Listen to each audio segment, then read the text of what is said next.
Lowell Planning Board, October 2nd, 2006 meeting. Tonight we have one public hearing, then we have a couple of matters under old business. The first matter for public hearing, we have a repetitive petition and a special permit, 1881, 1883, and 1857.1 Middlesex Street. The Lowell Planning Board will review an application by Middlesex Partners Limited and Levy Development for a repetitive petition and specific permit for review on the development of the property located at the above address. The proposal includes the demolition of the existing building on site and the construction of 128 housing units and 4 buildings on 402 930 square foot lot with associated parking and landscaping. The site will be accessed via a 426-foot-long driveway through a curb cut located at 1881/1883 Middlesex Street across from Dingwell Street. On July 17, 2006, the Planning Board voted to approve the site plan, 3 votes to 1. The special permit for the driveway length was therefore denied because it needed 4 votes. The current proposed requires a repetitive petition review to determine that the new application contains specific and material changes from the first application, as well as a special permit review under section 6.7.2 for the Lowell zoning ordinance for driveway length. The repetitive petition and special permit application will be heard concurrently for this project. So what we have tonight is to first to consider whether the project has changed materially and specifically to go forward on the site plan. On the special permit. The site plan was approved at the meeting in July, but this special permit was not. Therefore, we will take the applicants first in regards to whether there has been a material and specific change to the project. Can we hear the case for the proponents, please? James Flood, 81 Bridge Street, Lowell, Mass., representing Middlesex Partners Limited Partnership, the owner of the property, and Lexi Development, who is the proposed developer of the project. Also, I've got representatives of both with me tonight. I also have my engineer, Katie Bomingen, and our traffic engineer, Jeffrey Dirk. As the notice stated, we are before you tonight with a repetitive petition pertaining to our special permit under 6.72 to construct a driveway in excess of 200 feet into the site. Based on the denial at the June 2006 meeting, my clients have made specific and material changes to their plan for the roadway in order to satisfy the concerns that we felt were raised. 1, we have increased the minimum fire lane to 18 feet throughout the entire development. We have also provided for a 6-foot-high fence along the edge of the roadway as it crosses the wetlands on the driveway leading out. We've also provided for a bus stop area at the end of the driveway that was not there. Our traffic engineer did speak to the traffic person for the city of Lowell, and they indicated to us that they would pick up the children at the end of the street. So those are the specific changes that we've made to the plan, because those were I think the reasons for the denial at the last time. So I don't know how you want me to proceed further at this time, Mr. Chairman. I'd imagine that we have to go first on a specific change. Yep. Because if we don't find the change, then I don't think we get to the special permit. Correct. Okay. Do you want to offer anything else in regards to the... Well, those are the changes that Okay. we made, and the fire department has reviewed it and has approved it. The fire department did ask for an additional, he wanted a flow test to be performed. We did perform a flow test, and that has been approved by the fire department. So I think that we've satisfied those concerns. Okay. Any questions from the board members in regards to the vote for the specific change from in materials? I have perhaps a request, Mr. Chairman, if I may. With regard to the changes that have been made on the plan, Could either yourself or the engineer outline them on the plan for the...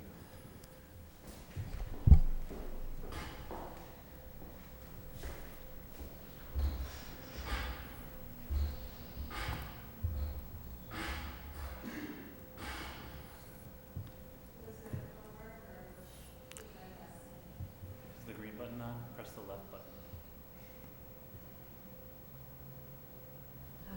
Okay, can you hear me? All right, very good.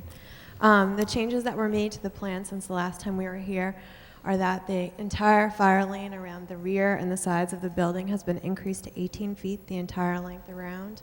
There has been a bus stop added at the street, and the details are shown on the detailed plans at the rear of the set that show where the children can wait for the school bus.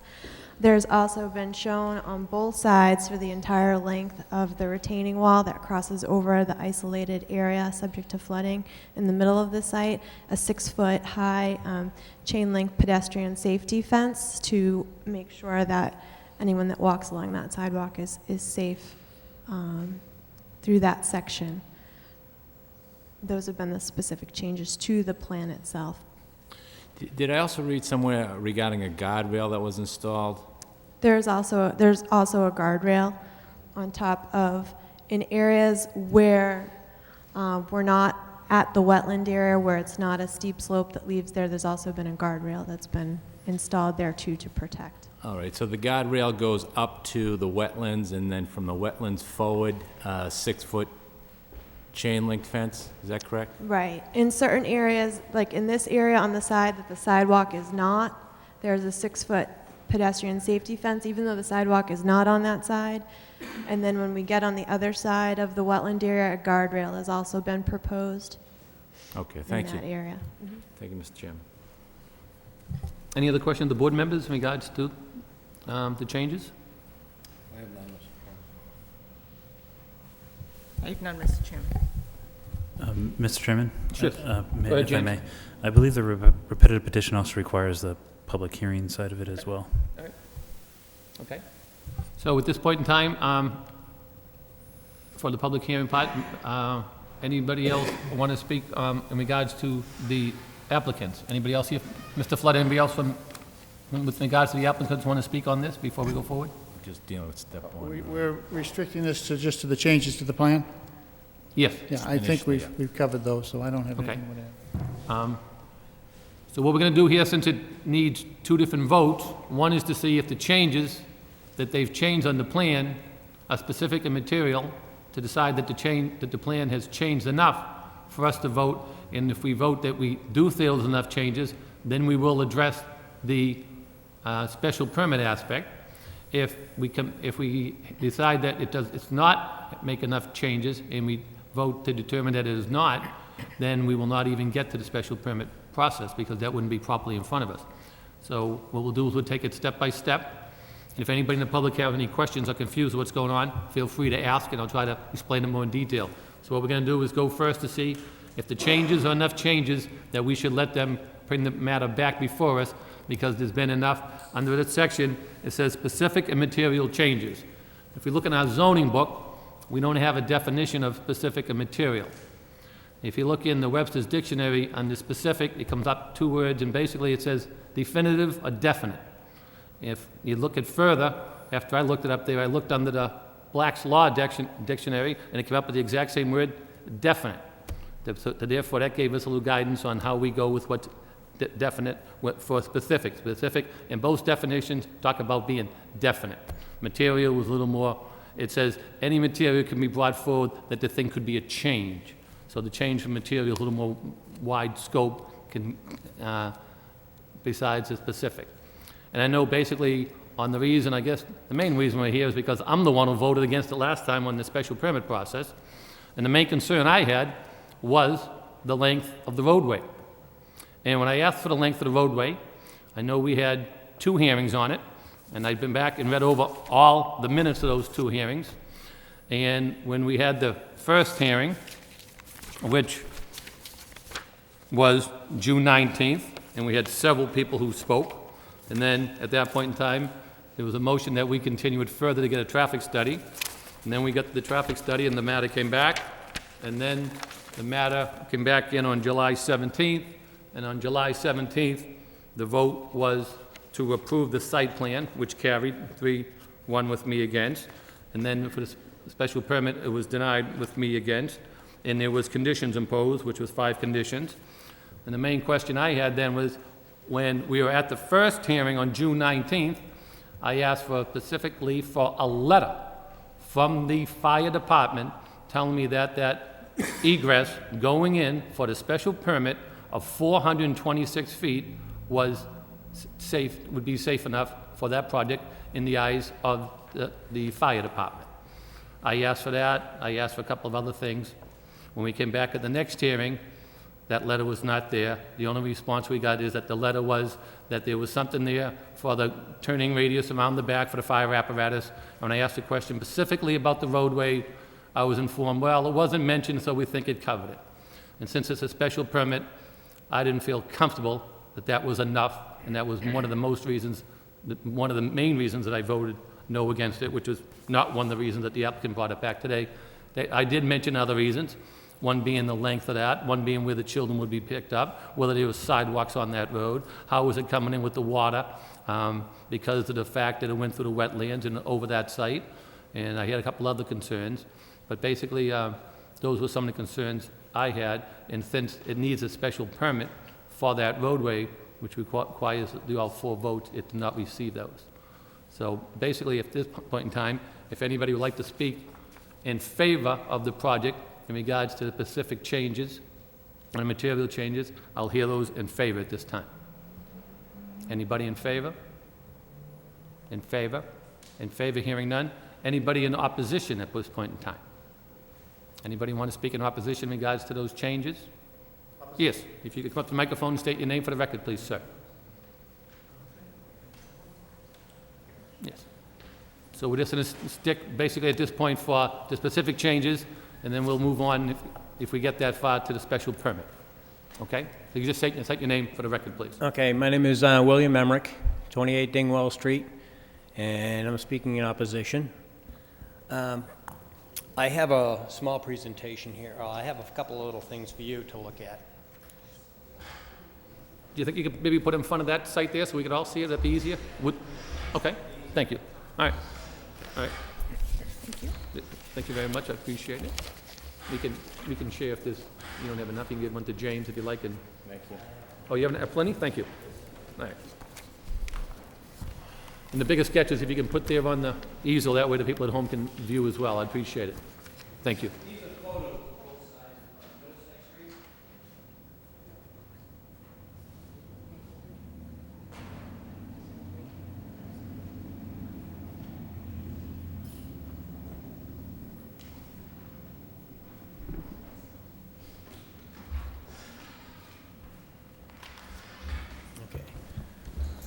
What you have in front of you is a layout of Middlesex Street, starting with CVS and Market Basket on the right.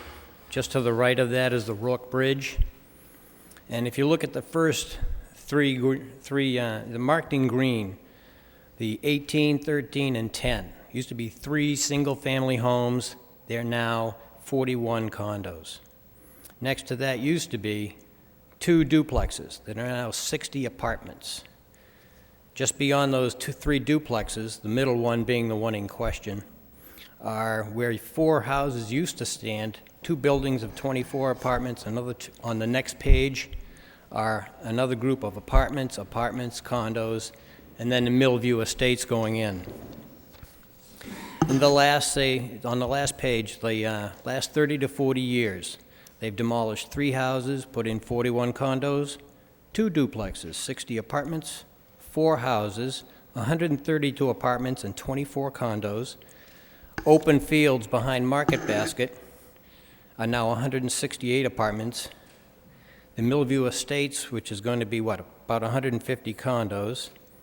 Directly across from them are 108 apartments. So right now, there are 683 units that have been added to that neighborhood that used to be mostly single-family houses. Now they want to add another 128 and get a special permit to build through wetlands to do it. It's kind of crazy. I also have pictures here that I would like to show you It's the traffic looking up Middlesex Street. At 1 o'clock in the afternoon on the backside, at 3 o'clock in the afternoon from the opposite side of the road.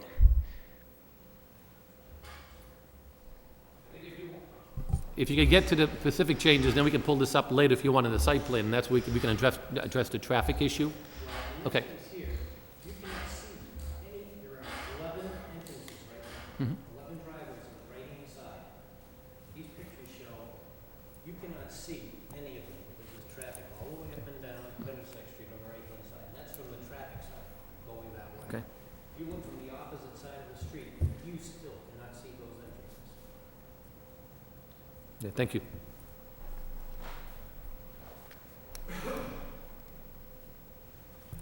Thank you, sir. Thank you, sir.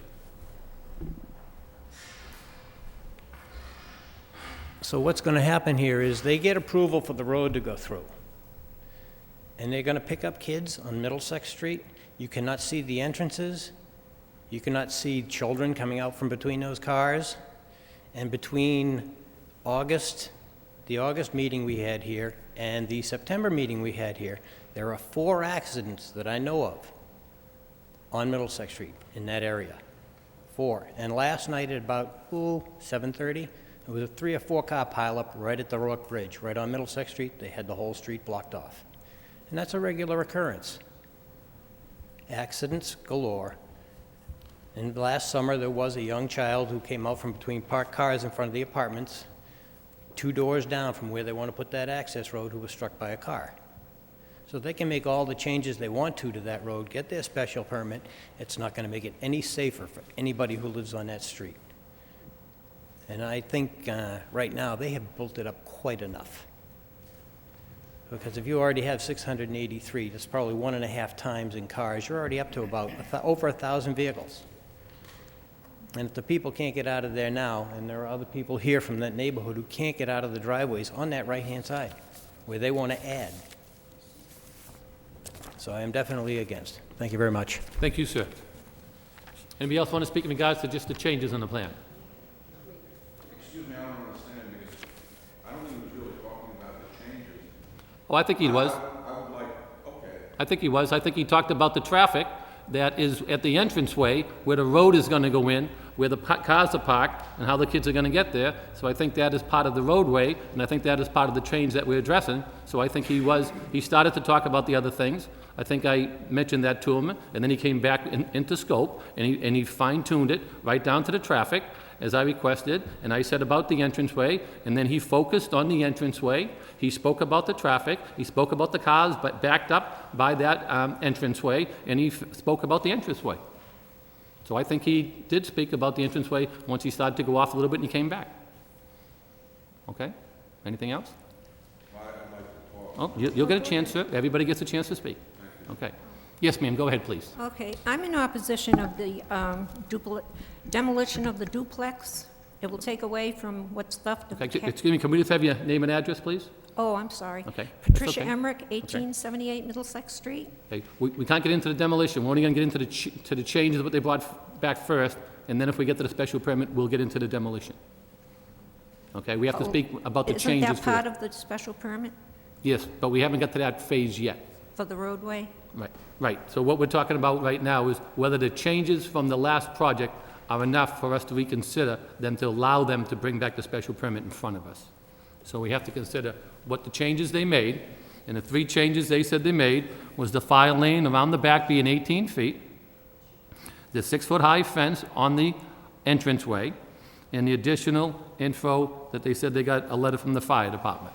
Those are the 3 changes that they've promoted, that they say have changed the site for us to reconsider. So those are the issues that we are focusing on at this point. And then if we do allow the change that we feel it's enough, then we would open it up to the special permit process. If we deny that there is not enough information, then we don't get to the special permit tonight. Okay, So basically, we're just going to go into 3 changes first. okay, and this is about the roadway. Basically, the access road getting in, correct. That was, what they're talking about is their fire lane, their 6-foot fence, and a letter from the fire department, which we will get to. Okay, well, again, the traffic is already dangerous. I'm interested in the safety of the children, elderly, and handicapped, mothers walking babies in the neighborhood. Okay. I take 5 minutes to get out of my driveway. My granddaughter takes 10 minutes getting out of Dingwell onto Middlesex. I've been burglarized, and there's drug problems in the neighborhood. I feel that that will intensify. We already have a predator in the neighborhood, and I think the drug problem will intensify. Also, the closing of the road existing going into that mill for the emergency vehicles, I see that as becoming a parking lot for cars, which they already park there. Also, area of unlawful activity.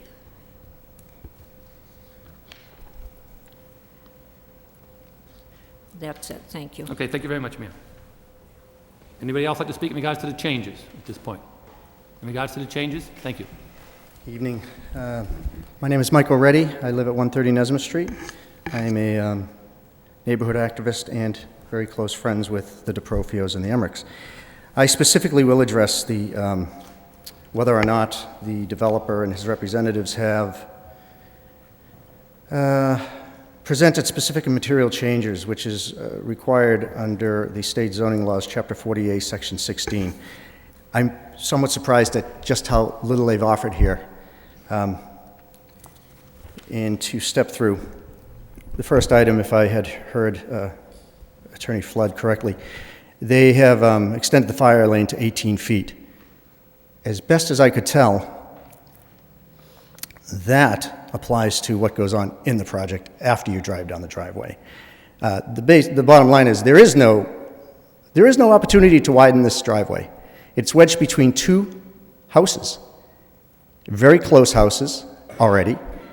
And also I'd like to note that these houses are very close, set very forward on the lots, exacerbating what Billy Emmerich had brought up about the blind driveway situation. So I don't see any specific or material change in that regard. That fire lane is in the unit, has nothing to do with that roadway. The 6-foot-high fence, if I had heard correctly in the previous meetings, the engineer had mentioned and even admitted that the water level will, at heavy rain times, rise to up to 4 feet. She had mentioned that and confirmed that that would lead to an opportunity for that water to wash over that roadway. If I heard her correctly, she had indicated that there would be grooves or something to that effect put in the roadway. I don't think anything less than a bridge over that waterway, which would take into consideration the maximum water height, would apply as a specific and material change. I don't see any change here at all. If that water comes about at a time when we are hit with a cold snap, is it not reasonable to expect that water to freeze on the roadway and make for very hazardous conditions? The bus stop area. There was not a lot of clarity conveyed to the people that are here or the people that are watching at home as to where this bus pickup area would go.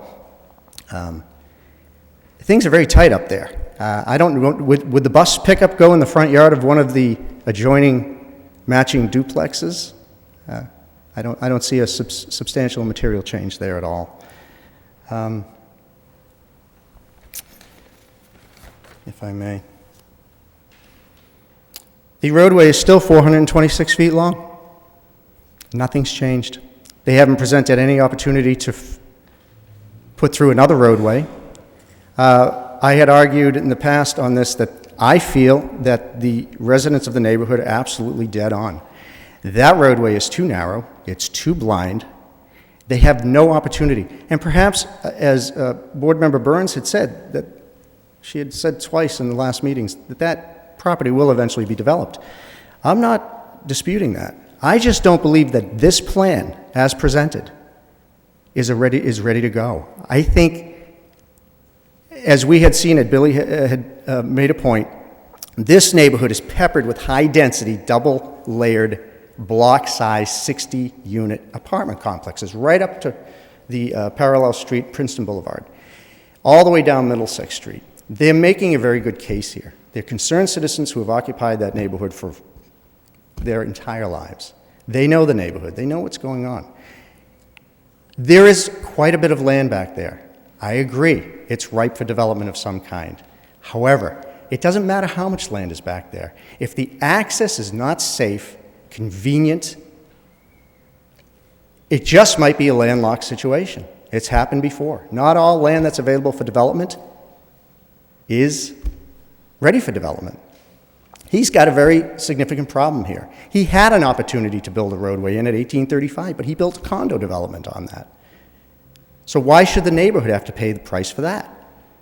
He could have had 2 roadways going in there, and he would have been through this process already. You must admit, I try to look at things realistically when I come before this board. I am very judicious about those projects that I come up against and oppose, as you know. I believe they're absolutely right. I want to preserve the mill, personally, and I know we'll go into that later, but I look at Frank Gorman's project up on Lakeview Ave that's receiving all these accolades, a beautiful 19th century mill. If he can profit from that, why do we have to slash and burn this property? Why does the mill have to come down? Sure, it looks ugly when you walk up to it, but look above the sight line of the ancillary additions. There's a great opportunity there for a riverside, probably lower density, higher level, more luxury level development. I know this is not the time to get into that, but that, as a preservationist, is where I'm coming in.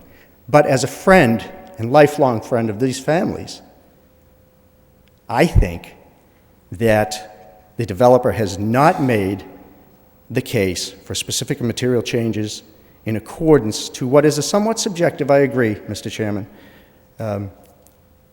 letter of the law.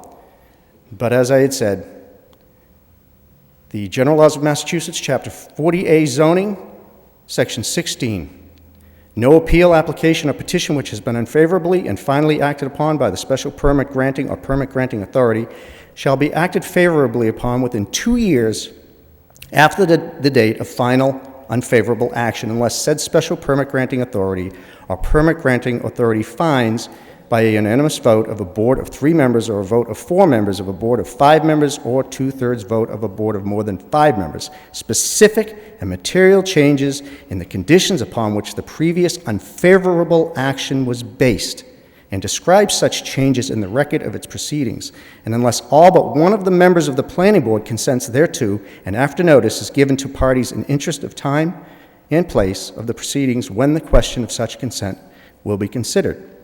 Any petition for a variance or application for a special permit which has been transmitted to the permit granting authority or special permit granting authority may be withdrawn without prejudice by the petitioner prior to the publication of the notice of a public hearing thereon, but thereafter be withdrawn without prejudice only with the approval of the special permit granting authority or permit granting authority.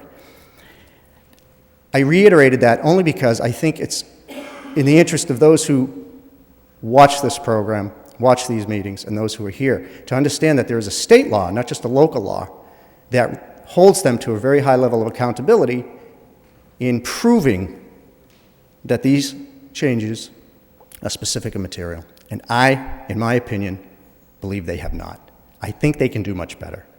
Thank you so much. Thank you, sir. Anybody else want to speak in regards to the opposition material changes?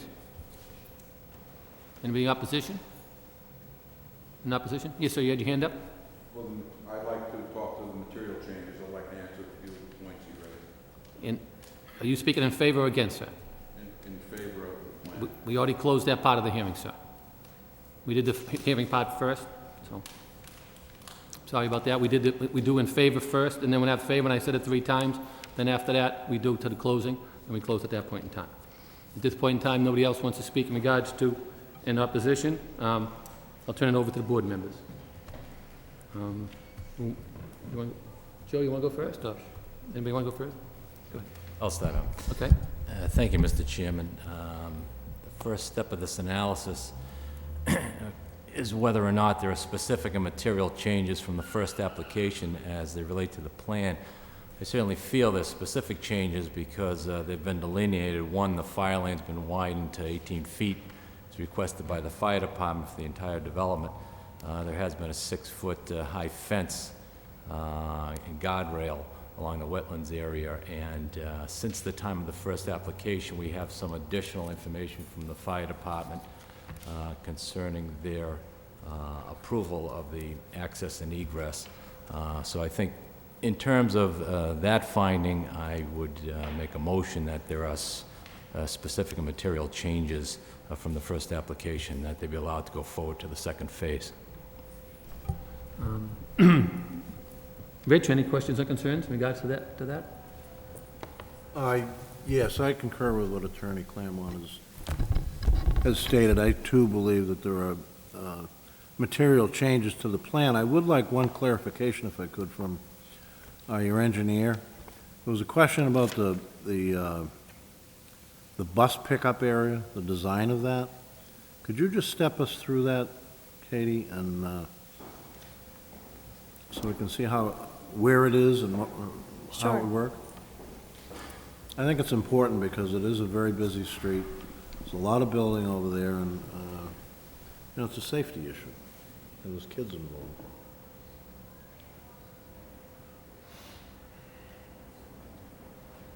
If I may just speak briefly. Basically, what we did since the last plan is, and Mr. Jeffrey Dirk is here, who actually spoke with the traffic safety officer at the school regarding where the bus stop should be for this property. And what we determined was that currently there is a bus stop across the street at Dingwell. What we're proposing to do, and what they've agreed to do, is pick kids up, obviously, on our side of the road, and we've provided a bus stop there. They are not allowed, or they will not enter our site to pick up children because it is a private site, and there are definitely insurance and liability issues and such. So in speaking with the school department, basically what we're going to do is, the safest way to pick up children on this street is to pull the bus up right at the street and open the sign. They have to stop in both directions, and the students would get on the bus in that manner. And I'd like to just refer to Jeff Dirk if he has anything to add on that. But basically, that was determined to be the safest way to pick up children here, which is to make everybody stop on that street and allow them to access the bus. And there is a sidewalk the length of the entryway? There's a sidewalk the length of the So entryway. There's walking, Correct. safe walking, okay. Thank you. That's all I have, Mr. Chairman. Mary, any questions or concerns? Most of my concerns have been addressed at this meeting and prior meetings. I do like the expanded fire lane around the complex, and I do like the way that they made the driveway safer for the children, if there are any who will be living there, with the bus shelter and school bus access right on the street. I do agree that it's probably safer to have the bus stop traffic in all directions. So I concur with it, Attorney Claremont. James, I have a question. For the specific change, since we only have 4 board members, do they need a majority vote or all 4 votes? In this case, in reality, it's a 5-member board. I know there's only 4 members currently on the board. However, it is a 5-member board, and you would need 4 out of the 5 members. With 4 members, you would need all 4 votes. Okay. So they need all 4 votes for the change, and then if we give the change, then they need all 4 votes for the special permit. Correct. At this point, I believe you're just regarding just the changes. Yeah, so I'm just yes. looking at, so we have to get to the first step first. Correct, Okay. yep. All right. Excuse me, Mr. Chairman, I just have a quick question. Sure. You answered the question about the bus stop. Mm-hmm. But my question is, when they stop to pick up the children on that side of the street, Mm-hmm. if they change the bus routes or accommodate the bus routes to that, does that mean children are gonna have to go across Middlesex Street to get on that same bus? Most likely, yep. Specifically for that? Okay. Okay. I believe so. Okay. All right. This is my turn, so I have a few questions. Let's start with the road again. How wide is the road, your main access road, going in?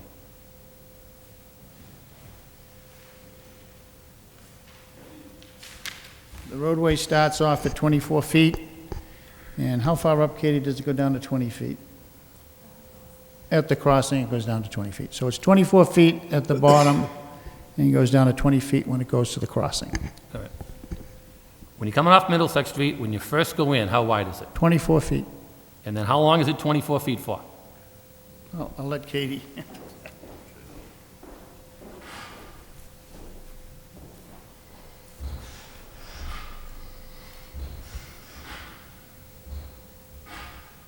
Okay.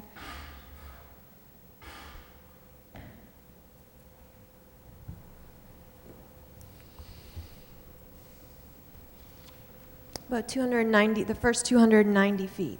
So the first 290 are 24 feet. Right, and it's actually wider at the entrance to the driveway because of the radii out onto the road. Okay. So it's 24 feet here where the radii come in. And then after that, it goes to 20 feet? It's 20 feet wide across the area that floods. Okay, so you go in 290, and the road is 426, right? Right. Okay, so can you show me where the road stops going from 24 to 20? Right here. Right at this dark line where the isolated area subject to flooding has been delineated. Okay. And is there a sidewalk on that road? Yes, there is. And how wide's the sidewalk? Sidewalk is 5 feet wide. Is that the whole 426 feet? Yes, it is.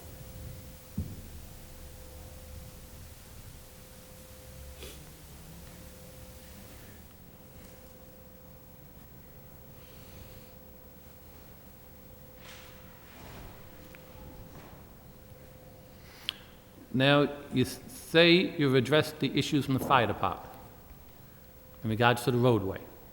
Yes, I believe I have. And how did you do that? We did that by basically, actually, this part of the roadway they didn't have any concerns with whatsoever. The part of the roadway that they had concerns with was coming all the way around the buildings, and that's been addressed by this plan. When we were here last time, when we asked for the letter in regards that the fire department did not have a problem with the roadway, we didn't receive that, correct? At the last hearing, you had received a letter.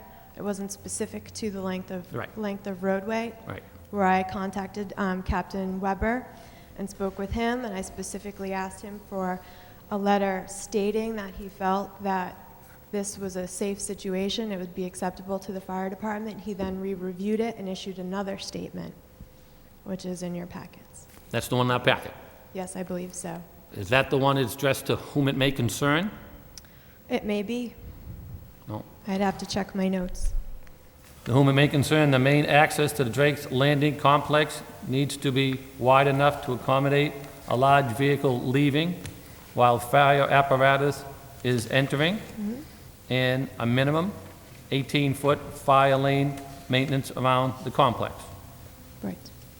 The fire department access should be okay, especially with the second emergency access plan for this complex.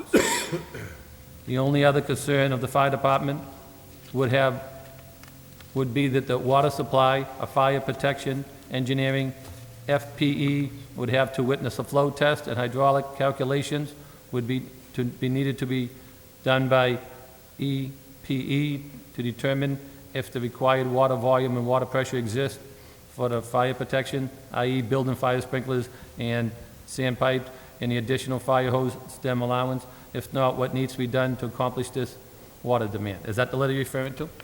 Yes, sir. And since then, also the flow tests were done on Middlesex Street, and the water utility was present for that. And those findings should also be within your packets. They were emailed to James Erickson, and the fire flow test determined that the water out on Middlesex Street, both the flow and the pressure, is adequate for a project of this size. And also it was forwarded on to Captain John Weber, who I have also an additional letter from him that I believe is also in your packets that says it is acceptable. James, do we have that letter? I didn't see that in my packet. The letter from Captain It's an Weber, email. it was an email? It's an email. I have a Okay. copy If you have a of it copy here. of it, that would be great. I don't recall that letter. There is a letter in there regarding the flow test from city engineer Steve Curran, and I I saw also that. spoke with him today, and he's I saw from Mr. Coveney, that one that we he's had all this set night with that as evening. well. You have a copy, Kate? I have an email here. It's right in my hand that says, yes, I have received the flow test from Holmberg and Howe, and everything appears to be satisfactory from the Captain John Weber, if you would like to see it. Yep, I would.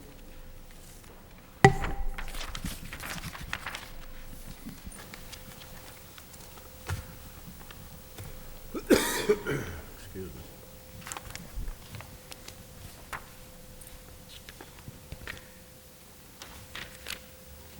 In regards to the flow test, I like this because it's actually his name on the email, came back from him. On the letter that we get, it's to whom we may concern, not addressed to the planning board, which I thought it might be.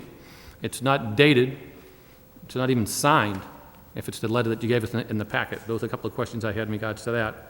I believe that letter in your packet actually went to your planner, actually James Erickson, who forwarded on to me, and I just copied it out to put it into this packet so that you could have that information. But I believe James is actually the one who received it at the planning board office, and it was forwarded on to me. Okay. Do you know when you received that letter, since it's not dated? I was wondering if James could check his email. If I recall correctly, that letter, sorry, Mr. Chairman. Was it directly the day after It was the meeting? after the previous hearing. It's probably in the previous file for this project, which is why it may not be in your packet tonight. However, it is attached to the submittal packet from the applicant. From the 21st? The applicant did submit it in their I can find the letter from the previous file if that is one of your requests. I can get that for you. On the roadway, where will all the snow go that's on that entranceway? The snow on the entranceway will be pushed to either side of the roadway. In the areas where the fence is, obviously it will not. They will have to have a backhoe or another item come in, and the snow will be piled in the many landscape areas throughout the site where the water will eventually melt So when and we go through the push the- drainage system. When you push the snow to the side of the road, don't you anticipate that will narrow the road?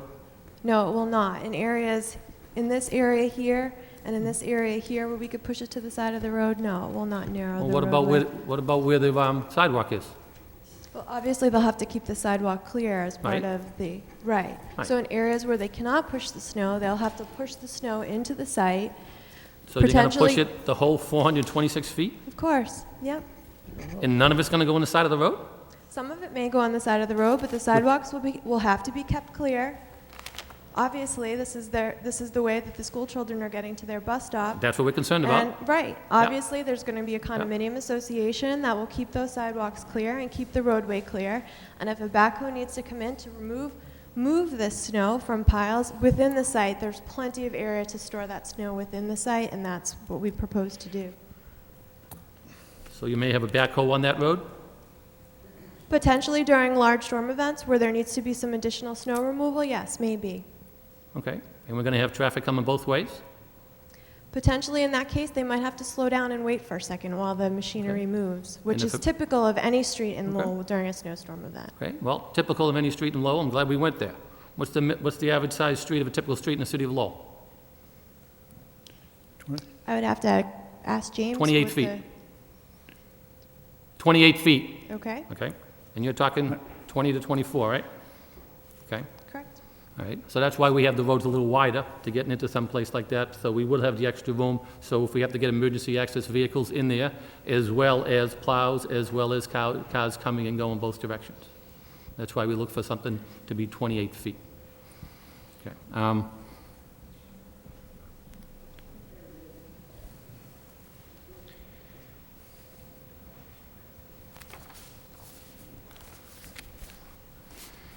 You make it 28 feet? What do you room think the average width of a fire apparatus would be getting onto that site? So we have to get fire trucks in there, right? We have to get fire trucks in the access way? Yes. Okay.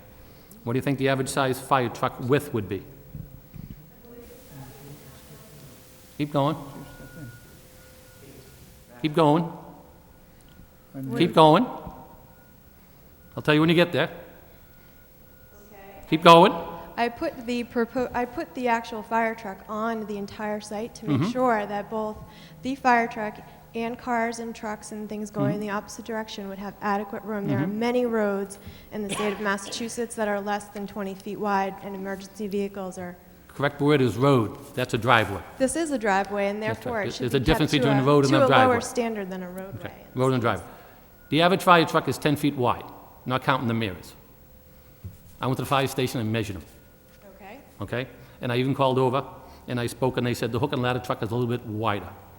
So that's 10 feet bumper to bumper, not counting your mirrors that stick out even further. I used my tape measure and I went there, and I didn't go to the Lowell the Lowell Fire Department on purpose. I went to a surrounding town, and I spoke with the deputy chief, and he's the one who gave me the information. And he said they do vary, but the average is 10 feet, not counting the mirrors. So that's what I'm looking at, is the access road getting in there, with that being 10. So what do you think the average minivan car would be in width? Well, typical parking spaces are 8.5, 9 feet wide, so less than that because you need to open doors when Right. you're getting out of cars. Okay. So if we're looking at 10 to the 8.5, 9 feet wide, you're up to 19. So when you get to 20, you'd be awful, very, very, very tight, without any snow there, without any people walking by, without any people even coming close, if people drove by that close without even opening their car doors. There is an emergency access road too, There Mr. isn't, Linehan. exactly. We'll get to that in a minute. We're still concentrating on this road first, okay? So if you have two cars coming at approximately 8.5 to 9 feet, because this is a two-way street, and a fire apparatus trying to get in there, and if they both pull side to side, it's going to be very difficult for a fire truck to get through both of those cars. If you add up 8 and 8 is 16, and 10 is 26, and you get 24 feet some of the ways, and you get 20 the other way. I believe it will be tight, but it's not impossible, and Not impossible. it is an emergency And if it is situation. impossible, It is all in those- emergency situations only. Exactly they right. will have an additional Exactly right. access. It's an emergency situation, and what we're looking for is emergency apparatus getting in there to protect all those people who are going to be back there. Right, and I We're believe you talking have- about 350 people? Right, and I believe you have a letter from the fire prevention officer that states that he finds that this is acceptable to him. Okay, right. And we have to look at all the emergency access vehicles, not just the fire department. All, not just the fire department. As it says, all the emergency access vehicles. And the only letter we have is the fire department. We have nothing from the police department. We have nothing from ambulance services. We have one out of all the emergency vehicles, and we have to look at all of them. So if we had more than one emergency vehicle going in there, two cars at the same time, with snow there, we could have a problem. And this is, as I say, a driveway, not a road. That's why I'm concerned with the width of it. Mr. Okay. Linehan, I don't remember any other project that you've ever gotten a letter from the police department or another emergency vehicle department from, No. so. Well, when it comes I back don't to... know why you're picking this one out. Okay. Really, I'm serious. Okay, I'll explain why. Because it says a specific change, and under specific change, we have to look at all the emergency vehicles. Okay? Absolutely, but this is the way this board has acted in the past. And if you wanted it different, I think you should have told us differently. But this is what has been accepted in the past. Okay. How many streets has this board approved? 20 feet, 24 feet? You know, I think Captain Weber, if the fire department is satisfied, I would think all other departments would be satisfied. Well, you know, he writes off whether he thinks it's okay, and it's our burden to decide whether we think it meets the special permit process. Okay? And if we want to get into technicalities, on his letter, he used the word, it should be okay. Is should specific, definite, on the definition? No, it's not. But It if should be. that, if that So, was and if the- it's not, and if it's not okay, I think it could be a good project. The question I have is a concern if we can't get emergency fire apparatus, get emergency vehicles in there to 350 people, we have a railroad behind it, a river behind it, and access stuck on both sides, then how are the people going to get out? That's my concern. My concern is the roadway. I mean, you know, if the project works, I'd love to see the project work. I think the development up there needs some development. I think the place up there is not in good repair. I mean, it's not in good repair it is now, but the main thing is, we want it done right, and it's our responsibility to make sure it's done right. Do you And want my it- concern is the roadway. Do you want it wider? Yes. How That's wide right. can you make it, Katie? You know, that was my concern from day one. So right now, we're still looking at the specific changes. That's a concern I have. And that's why I'm looking at, because I think we have to make a concern. I mean, that roadway, as you say, excuse me, a common driveway, excuse me, which it is, with an easement to the gentleman who sits in the front, if he has his access cars in the way, it's gonna hinder the people getting in there. It's gonna make a difference to people getting in there. We're looking at a lot of people being affected by this. This complex, acted by this driveway, is bigger than a lot of roads in the city of Lowell. Well, I think there's plenty of room there. If you wanted a 28-foot travelway, I think we could accommodate you, but Well, this is the first time the width has ever been brought up. I brought it up the last two No, meetings. I think what you said and what the decision said, you were concerned about the children walking down. That was my understanding, and that's why we tried to address those issues. But we could widen that driveway. As far as the gentleman in the front is concerned, we've held that separate, and we're willing to go in and, if this is approved, get an A&R plan and give him that piece of property so he owns the whole thing, because we don't need it, because that house would be coming down. So, but if you want it 28 feet, I think there's room to accommodate 28 feet, Katie, isn't there? There is room to accommodate an additional size of the driveway if we're told specifically what you are looking for as far as width of driveway. We feel that what we've proposed is adequate, but obviously if it is not adequate to you, I would be happy to redesign it at a larger width and go back to Conservation Commission and ask them to approve a larger width. Well, that was my concern from day one, was the width of the road, trying to get the access in there. I can see an emergency happening, and God forbid, if we can't get to the 350-plus people who are living there, plus their visitors. I mean, from your traffic study, you told us there's going to be 790-something trips on that road a day, correct? I would have to talk to my Well, traffic engineer who's let's take a here look with at- us. Okay. What came in at the testimony from the hearing back on July 17th was 790 vehicle trips a day. Okay? No, it's my turn. I'm not going to speak to you right now. I'm not going to ask you a question yet. Okay? He doesn't want, oh, you want him to answer questions? Nope. No, I don't. I don't have a question for him. I'm saying, when it came before us in July, we were told by Mr. Bob Vaness. Are you Bob? Right? No, he's not Bob, no. No, he's not Bob. He's not the gentleman who spoke at the July meeting, right? No. When I'm he's, the gentleman who prepared the traffic study and stamped it. okay, fine. I'm just making a comment about our minutes. That's two-way traffic, so Excuse me. you divide the number in half, that's the number of cars that would go in. I read It's that. about I said that. 392. What I said is, we are talking about 790 vehicle trips per day, not cars. Thank you. Okay. Then he also went on and said, we asked that the road be similar to Dingwell Street. That's what he said at the meeting. I don't recall you being here. I was not, I had another hearing. Okay, thank you. Okay, so he talked about it being similar to Dingwell Street. Dingwell Street is not 20 to 24 feet wide. Excuse me, sir. I'm talking right now. If I have a question, I'll ask the question, okay? He said that it was he wanted it similar to Dingwell Street. Dingwell Street does not handle 128 units. Dingwell Street has 9 houses on that street, maybe 10 tops. Also, Dingwell Street is a one-way street, so you don't have cars coming both directions. So when you make the comparison that you want this road to be the same as Dingwell Street, the concerns I have is, A, Dingwell Street is much, much wider. B, Dingwell Street only has 12 houses on it, not 128 units. And 3, Dingwell Street is 28 feet road to city services, and it's a public road. So when we compare the notes to what Dingwell Street is, it's not. And as he testified, he wants it similar to Dingwell. And by looking at that road, and also, it's not similar to Dingwell Street. So, going on with my questions, I have a few more.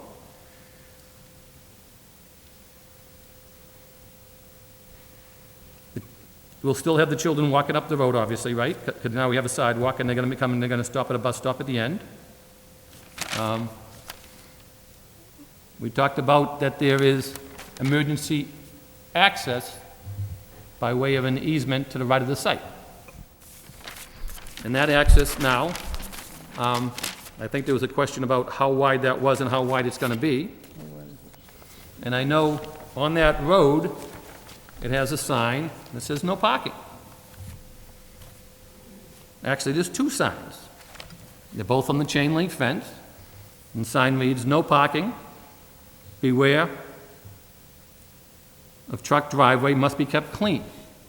And if you go up there on that egress road, there are cars parked on that road where it says no parking. I was there yesterday morning at 10:30. I counted 1, 2, 3, 4, 5 cars on that road, along with a flatbed pickup truck parked in that road with a car on the road, on that parking lane also. So when we look at the site, my concern is getting in, and you look at the emergency site where it says no cars will be parked there, getting in and getting out there. And the other concern I have is if it's an emergency access way, is that going to be plowed? Okay, thank you. So those were the main concerns I had, is on regards to the access way, and I think that's the most important thing that, as I said, the site plan was approved, and the special permit is the driveway, access way. The special permit is because it is too long, and it is for this board to find that there is a specific need that addresses all of our concerns. And the concern I have, that with all those people there could be a hazardous situation. And I think that if the road is a lot wider, it could help alleviate the problem. I mean, I know there's cars parked on the street up there. I've been up there 2 or 3 times before the other hearings, up there again yesterday. It's a Sunday, and they're still parked there. I mean, I know it's hard pulling in and out. So my major concern is the roadway. And I think that to get to that safety access way, I mean, we should have it wider. Those are my concerns. Thank you.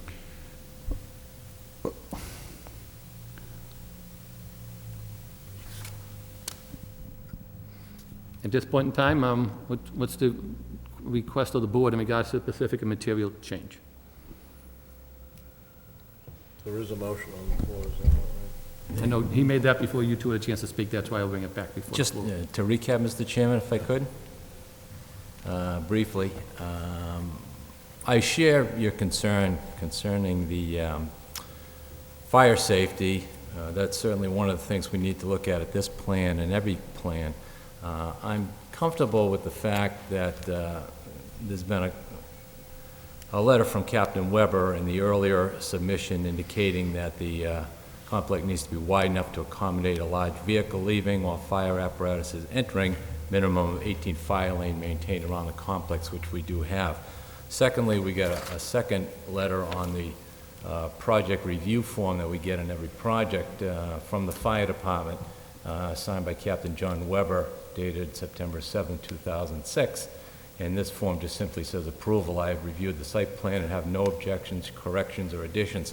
So I'm comfortable that the fire department has made a review, and they're comfortable with the project as is. I think with regard to the fire department and the fire lane being widened and the fence that was added, protecting the wetlands, and the bus stop that was added, I think that that is sufficient to conclude that there are specific and material changes from the first application.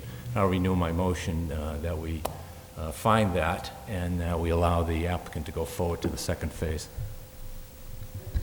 I'll second the motion.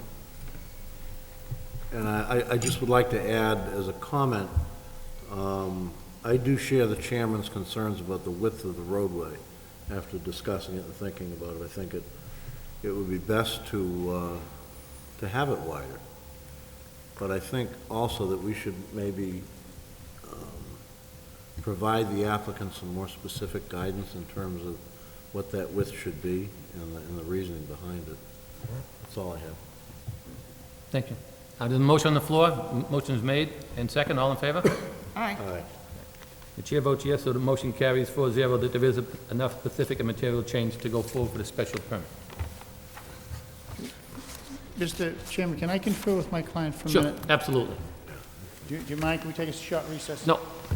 At this point in time, we'll take, actually, let me see if, we're going to move on to one other matter if we could. Do you mind if we move on, Mr. Flood? Okay, We're going to move over to the matter of the, if we could, can I have a motion to take the order out of agenda if we could? So moved, Mr. Okay. We have the matter from the East End Social Club of Lowell. The East End Social Club of Lowell has requested time to meet with the planning board to discuss the proposed development of land recently reviewed by the board on the September 7th, 2006 meeting. Can we hear from the proponents or the applicants as we may, please, sir? Good evening, Mr. Chairman. My name is Timothy Sullivan. I'm an attorney. I maintain an office at 112 Middle Street in Lowell. And I'm here tonight representing the East End Social Club of Lowell Incorporated, a Massachusetts nonprofit corporation. The East End Social Club of Lowell owns a parcel of land consisting of 23,500 square feet on West 3rd Street. They were under contract to sell this parcel to a developer called West 3rd Development, LLC. The developer made a proposal for 15 townhouse condominium project consisting of 2 buildings. The developer brought that before this board, and this board turned it down. What my client, and I'm here tonight with Mr. Mark Bria, the president of the East End Social Club, along with Tom Laird, the auditor. The club would like to sell this land. So they're here tonight requesting the board's advice, saying, would you look favorably upon a similar type plan with other types of adjustments from either that developer or another one, or could you make recommendations as to what type of use you would like to see the property put to? The club would like to sell the land because they want to fund a charitable foundation. Not that that's necessarily relevant at all, however, but they do want to sell the land, and we need your help, and we're looking for your advice. Okay, thank you. Anybody else want to speak with you, sir, tonight? I have Mr. Briere, the president of the club. Is there anything you'd like to say, Mark, or Okay. Mr. Laird? No? Okay. If I may, Mr. Chairman, just briefly, just a quick, from a perspective, from the department perspective, I just wanted to caution the board quickly about making specific comments about any plan that may or may not be before you tonight. I understand. As there may be violations of public meeting or public hearing laws. I just want to make sure you are aware of that and before you go forward. Okay. The only thing that I'd be willing to address is basically some of the reasons why I voted against it. Sure, I can whatever. speak for that. Basically, I thought, and I'll try to speak on behalf of myself and the board members, and if I speak out of turn for the board members, please correct me. We did have 2 preliminary hearings on it, then we had a definitive plan. A lot of people spoke, and even some for, some against. Some of the neighbors and the neighborhood association thought that it could be a good project, but some of their main concerns was they thought it was just a little bit too dense. They thought it was too many units. That was one of the main concerns. A couple of the issues that came up was whether there was, allowing this new plan, would it still leave adequate parking at the East End Club? Oh, sure. If that took the parking away from your East End Club, did you still have enough parking so you wouldn't be shot and require a variance of your own? So the concern was, did it address the parking that needed it? Because we all know in that neighborhood, it's very tight for parking on the street. And we really didn't want to influence the street with any more cars being parked on the street because we felt it'd be too congested as it was. One of the thoughts, we thought if it was a little smaller, the traffic flow would move a lot easier coming in and out of the site. One question came up about there was trees on the side of the street that they might have been given under a urban block grant, or they're given to somebody else, and where they might go from that. And I think basically a lot of the neighbors thought it may be a good project. I know some of the planning board members, we all recognize that East End Club is a very good citizen to the city of Lowell, and we're more than willing to happy to work with them. But we just thought that many on the site, the way it was designed, was just a little bit too dense. And those were our main concerns at that time. Not that you need me to address it now, but as far as that parking issue goes, yeah, we have a parking diagram showing that the club has 9,600 square feet, and I believe there's a requirement, if it were a profit corporation, they would require one parking space for every 100 square feet, so that's 96. And we have an engineer's diagram showing that there are 98 parking spaces. When it came in at the public hearing, there was a little confusion in regards to that issue itself. We had some notes in our packet that it was okay, and then on that day, it said that they might have additional on, I think, West 5th Street, was it? Right, is that correct? Two That's streets correct. over. We didn't have the benefit of that parking plan that evening. So I know it was still an issue that we'd have to look at. Then the question was, where was it on West Fifth? How far would that be in walking distance? Would people really park there and walk there, or they just try to park on the street? Surely, yeah. You know, whatever's easiest, closest. So that was one of the issues I know that we addressed on the parking. And that, the interpretation we got from Division of Planning and Development that'd be up to inspectional services to decide if it had enough parking spots. I know myself as a board member, we thought, well, that was an issue that's been raised over time, and I thought that'd be an issue that it should at least come before us, so we could make it a definitive if those parking spaces did. So inspectional services should review that first? There was an issue there whether inspectional services would have to decide whether those parking requirement was met, right? At that point, the time of the meeting, that was not definitively addressed from us. So that should be done beforehand? That would be up to you to decide that, but it would be helpful. Understood. Okay. All right. As a result of what I said, any other board members have any questions? Did I phrase it up properly, or anything else you'd like to add? I'd just like to add something, Mr. Chairman, about, I think housing is appropriate for the For that property. side?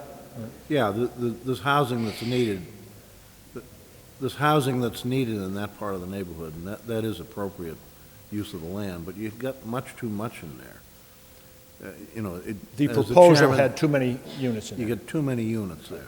Economics aside, you just have too many units. So the board isn't opposed to the type of plan anyways? All right, I think you've answered that for me. I think it could be worked All right. and made more interesting and improve the character of that neighborhood as opposed to just, you know, putting in however many units there were. 15. The other thing is, there was very little usable green space. Mhm. I know from a lot of years of experience in neighborhood stuff over in Centerville, that one thing that's really lacking in the lower part of Centerville is recreational areas. So I think if you put housing there, you're going to end up with kids. You really have to provide more recreational space than you showed. That's, All right. I think, all. Okay. Yeah. Mayor, any comments in regards to what myself or Rich said, or any questions? No, my major concerns at the last meeting that we talked about was the parking, and there was really no definitive parking plan presented to us. And I think in the future, when you present something to the board... Residuary parking after the Right. development, right? You may want to bring that in so the board can see that there actually is enough parking for the club. It's not going, these units, if you do build something, will not affect the neighborhood. I have it now, but you probably don't want to entertain it tonight. Thank you. Joe? Yeah, thank you, Mr. Chairman. I'll echo the concerns that were shown at the last meeting by the board, and the people that were speaking in opposition, my recollection is they weren't opposed to the development. It was just they're concerned that it was too dense, and I think that was the board's concern as well. So perhaps for less dense project that would free up some green space. I can recall there was a concern also with the unit that was closest to Forest Ave. Oh, yes, yeah. The egress was very, very close to Forest Ave, and we thought that was a bit of a safety concern. So if it was reconfigured and that unit was eliminated or moved so that you could shift the egress away from Forest Ave, I think that would help from a safety point of view. There's also a lot of concern about the canopy of trees that are in front of the property. There's beautiful trees there. In trying to find a way that some or all could be saved. I'm not certain if it can be done. They talked about moving them to another site or moving them somewhere else on the site, but that was a concern as well. I'm certain that the architectural plans will be important too if you were to come in with a different plan, and certainly DPD is always helpful in that regard, so I think those were some of the concerns. Thank you. Thank you. Thank you very much, I hope we Mr. answered your Chairman. questions, and if you want to bring a new plan forward, we're more than happy to look it over at a public hearing. We might hold you to that. Right. No Thank you problem. very That's- much. That's what we're here for, sir. Thank you very much. Moving back to the agenda, we'll get back to the Middlesex Street matter. Councilor Flood. Mr. Chairman, during the break, I had an opportunity to speak with my client, and what we would like to do is to increase the roadway width to 28 feet, but we could proceed tonight, and if you did approve it, subject to that change, or or we could continue it to give us sufficient time to go to conservation for approval and then come back with a revised plan. I'll put it in your lap, how you want us to proceed. Because I know with what we have now, you're not satisfied. So we're willing to go to the 28 feet. So,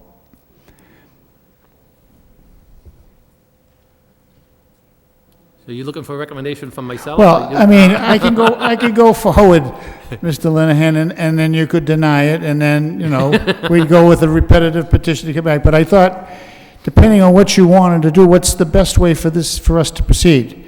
I mean, I know the last time you wanted us to get approval from conservation, which we did do.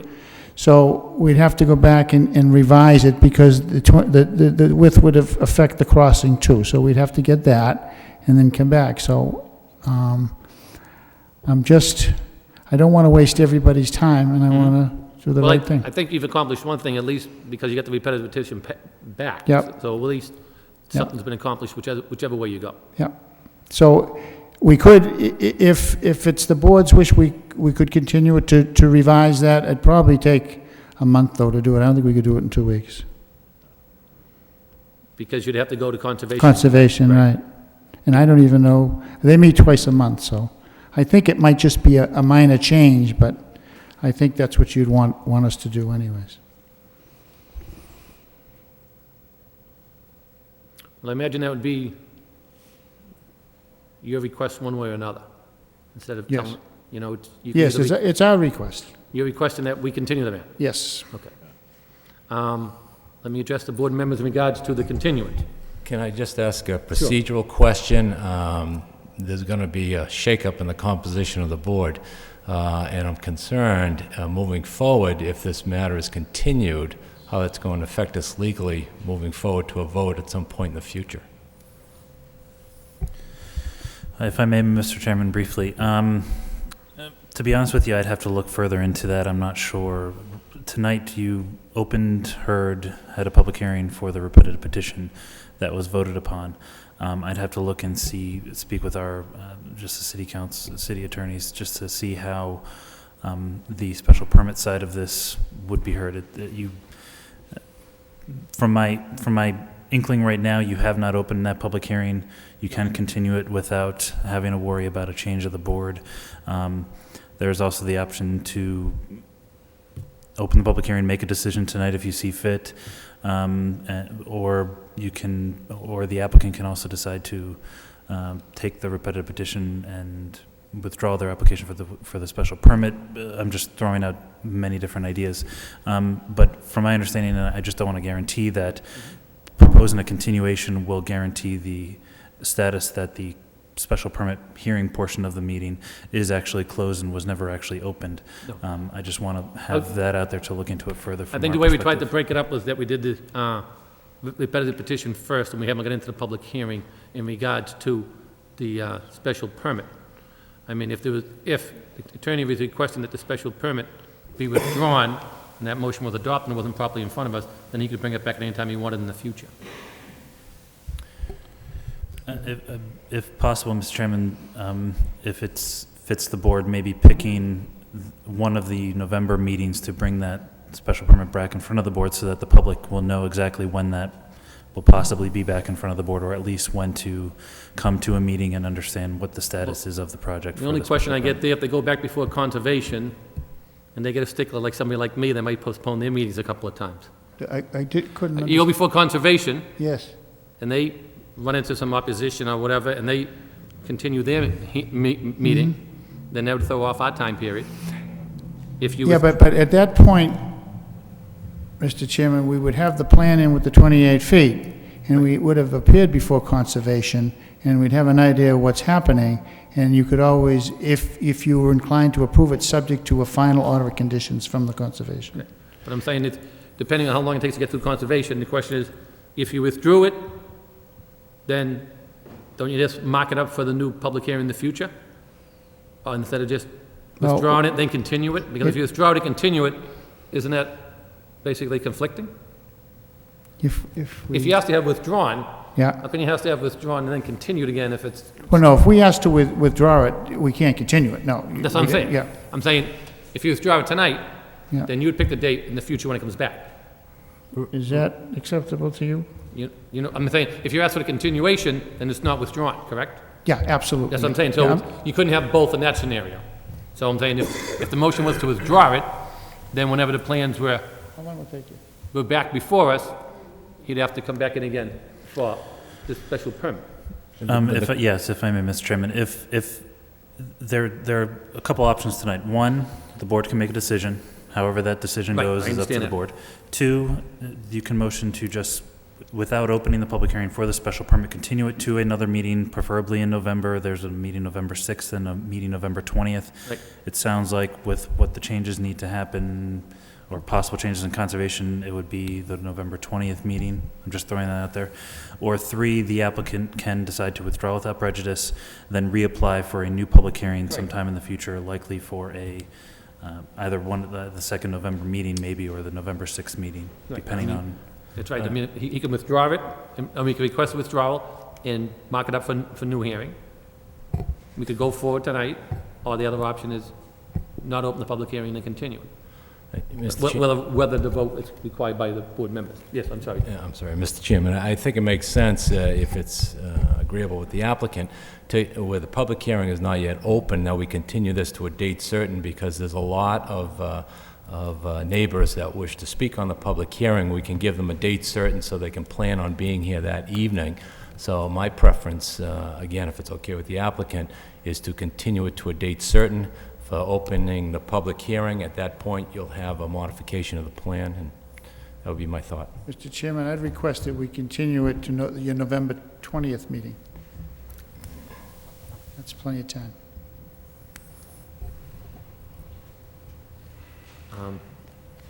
We'll put that in the form of motion November 20th, Joe? Yeah, I'll make that as a form of motion that this public hearing on the special permit be continued to the meeting of November 20th. There's a motion on the floor, anybody want to second that I'll motion? second the motion.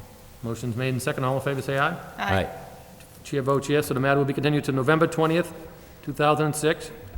Jim, procedure-wise, do we have anything on that night? Do we know of it now? Right now, there's nothing else on that night. The Make sure that's- deadline for that night, however, for public hearings is later on this month. I believe it's October 19th or Okay. 20th. Well, what I'll do then is, fairness to all the neighbors, we'll put that first on the agenda.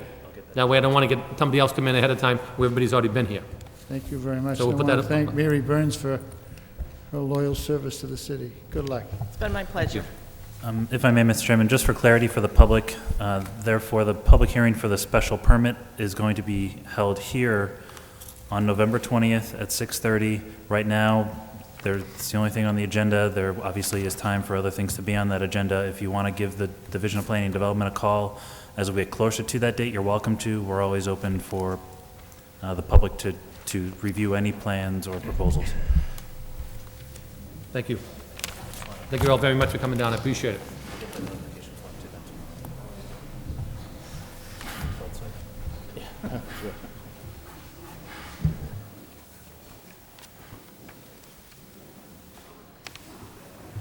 Tom, I'm going to take a quick break.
The next matter on the agenda on the old business is the Lowell Catholic High School administrative adjustment. The Lowell Planning Board will discuss the adjustment to one of the conditions of approval associated with the expansion prior to the Lowell Catholic High School, project at the Lowell High School, which was voted on August 24th, August 2004, I'm sorry. The adjustment will address the concerns in regards to the parking and traffic issues only. Anybody here want to speak in regards to, on behalf of Lowell Catholic High School? Yes, sir.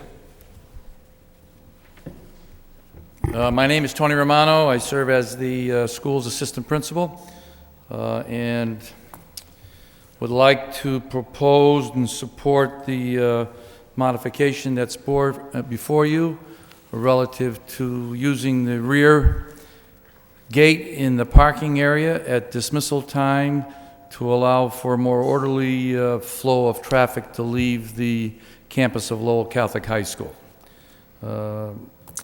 Since school is opened, we have noticed certainly that the congested area in the rear of the main building challenges the well-being of parents, guardians, grandparents that come onto the campus to pick up youngsters.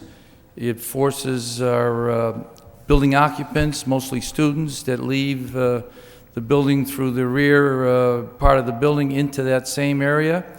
And those that have parked vehicles on the premises will mostly be students at the early times, all trying to use that general area that's behind the main building as a area to leave the building or the campus between the main building and the new academic building, which is on the Galligan Road side of the main building. And what we're asking for is some relief at dismissal time to be able to use the rear gate area as a means of egress so that the parked vehicles and those that are simply coming to the grounds to pick up youngsters can have an option and more readily be able to vacate that area using the rear of the campus and possibly still continue to use the Stevens Street side exit. However, there are large concerns with the traffic flow on Stevens Street, as I think has been documented by Mr. Erickson in his visit to the campus. Thank you, sir. Anybody else want to speak in regards in favor of the traffic adjustment on Lowell Catholic High School? Anybody else in favor? In favor? Hearing none. Anybody like to speak in opposition in regards to the traffic adjustment at Lowell Catholic?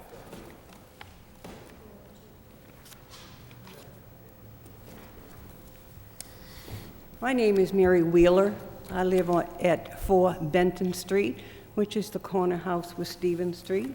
My house directly faces Lowell Catholic High School, and I'm looking at their front door, their entrance, and their exit very closely. I've been there for 10 years, and I've enjoyed the school very much. I see seasonal changes with students coming and going, and I've seen the traffic problem gradually increase. I wrote this up a little so I wouldn't waste too much of your time. The assistant principal has pointed out that the same number of students and parents coming and going in the morning are not a problem. It's simply in the afternoon session. And the afternoon session is the afternoon problem, as observed from me from the front of the building over 10 years. Oh, and by the way, I'd like to tell you the little change that I have noticed this year. The football, I enjoy watching them. The football team is doing a lot of practicing, and the girls are wearing their skirts a lot shorter than they did last year. I'm sure the assistant principal might agree with that. In anticipation of the school year opening and having, based on my past observations, and last year it was pretty rough on all of us neighbors and the traffic situation. And I was quite sure that when the building was over, when the building phase was over and the schools were open, the problem would increase. So I took it upon myself to contact the traffic officer, Jeff Gooms, And he was very condescending, very helpful in that he came out and spent an hour and a half on me while we toured the area and drove around. And what I tried to demonstrate for him as he watched, that in my observations over 10 years, the problem in the afternoon is mostly caused by parents who are coming to pick up the students. Apparently in the morning, whoever's going to work will drop the student off, almost always by driving in behind the building and dropping them and coming out the other side. And it's just not a problem. Yes, it's heavy traffic, but it regulates itself. In the afternoon, starting at least a half hour before dismissal time, the other group of pickup people, mostly mothers, gather, and they gather early and because they have time to kill, and they sit there in parked cars waiting for the students to come out. Now, any of you know Stevens Street knows it's a very, very busy street, and it certainly is in a position to get much, much worse in terms of lows going in, with, quote, a 14% increase, 14% of all Lowe's traffic using Stevens Street. Now, this is not going to cure itself, that's for sure. But based on my observations every day, and I sure welcome you come out and look at yourself, most of the cause of the problem are the parents who park up and down the sidewalks. They don't park on the street. They park on the sidewalks, completely blocking them on both sides of Stevens Street. The whole length, starting at the fence for St. Margaret's and going right across the front of Lowell Catholic High School. And this slows down the traffic tremendously because it's a very busy street. And as those cars are encroaching on the roadway, they themselves seek protection by using the sidewalks, not the roadway, or to a certain extent, the roadway, because it's very dangerous. And then you have emptying of St. Margaret's, and some students are walkers, and they avoid the side of the street where Lowell Catholic High is. They go on the other side of the street to come down Stevens Street and disperse. There aren't a lot of them because most of them are picked up by their parents, but there are a significant amount of walkers. And they are really in danger. I have pictures, I'm sorry I didn't get them developed in time, of them going up and walking on people's lawns to get around the cars parked on the sidewalks or using the middle of the street. And in addition to St. Margaret's emptying, we have the junior high school behind us emptying. And it's really kind of interesting. In 10 years, I can tell you, first come your St. Margaret people, then come the high school students on dismissal, exiting the front door, not the back door. And then come the junior high students, and it's, like 10 minutes intervals. So at the end of the 3 empties, you get a mob of kids in that area. A lot of them walking down the middle of the street, mostly the junior high school students. It's a very dangerous intersection. Again, on my own personal observations, I'm not a traffic engineer, but I can tell you that having invited myself onto the school grounds and walked around in the back and drove around the back, they actually have a double road. It's two rows, accommodate 2 rows of cars coming in, going around the back and exiting. And at the exit, it's 2 roads. One can go left, one can go right, and they can come right up to the street that way. It's absolutely true, as they exit there, they have to take their own turn in traffic, but I don't think that's a bad thing for high school students. I hear a lot less squealing cars because they have to be a little more disciplined. And I would like to point out very firmly that there are other,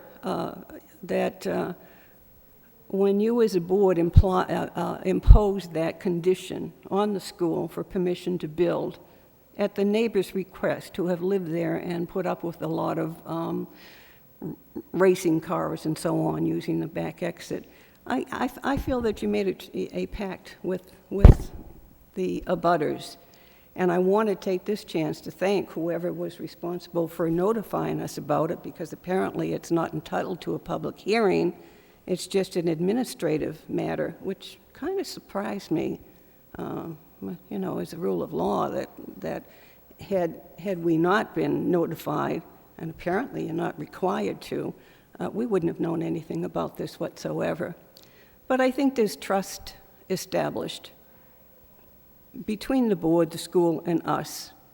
And I really, really regret this particular request. I have, over the years, contacted police, councilmen, a lot of people trying to have the sidewalks posted with no parking, no standing signs, at least on one side of Stevens Street, to protect the walkers.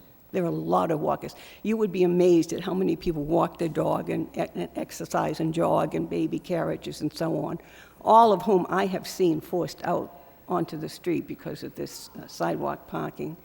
And at a minimum, posting one side. Now, when I've dealt with the police and other officials, they say, of course, it's against the law. They can't park there. Well, they don't seem to know that. They really do not seem to know that. And the other suggestion that I have to help ease the problem is to use student government. You know, this is a civic lesson. Use student government, and it would be a good exercise for them to study the problem, analyze it, come up with their own solutions, usually using mostly their own resources. Do you remember the old school guard, you know, with the cross belt on? Well, here you have a bunch of very intelligent students, okay? And I have to say, I enjoy the students. To me, they're kind of a little bit of life. I like to watch them. I've never had trouble with them. And if they would, as part of their student government and engineering and studying and so on, solve this problem and served as traffic guides, if I haven't witnessed the problem in the back that Mr. Romano cites, because I'm in the front. I'm giving you the front vision.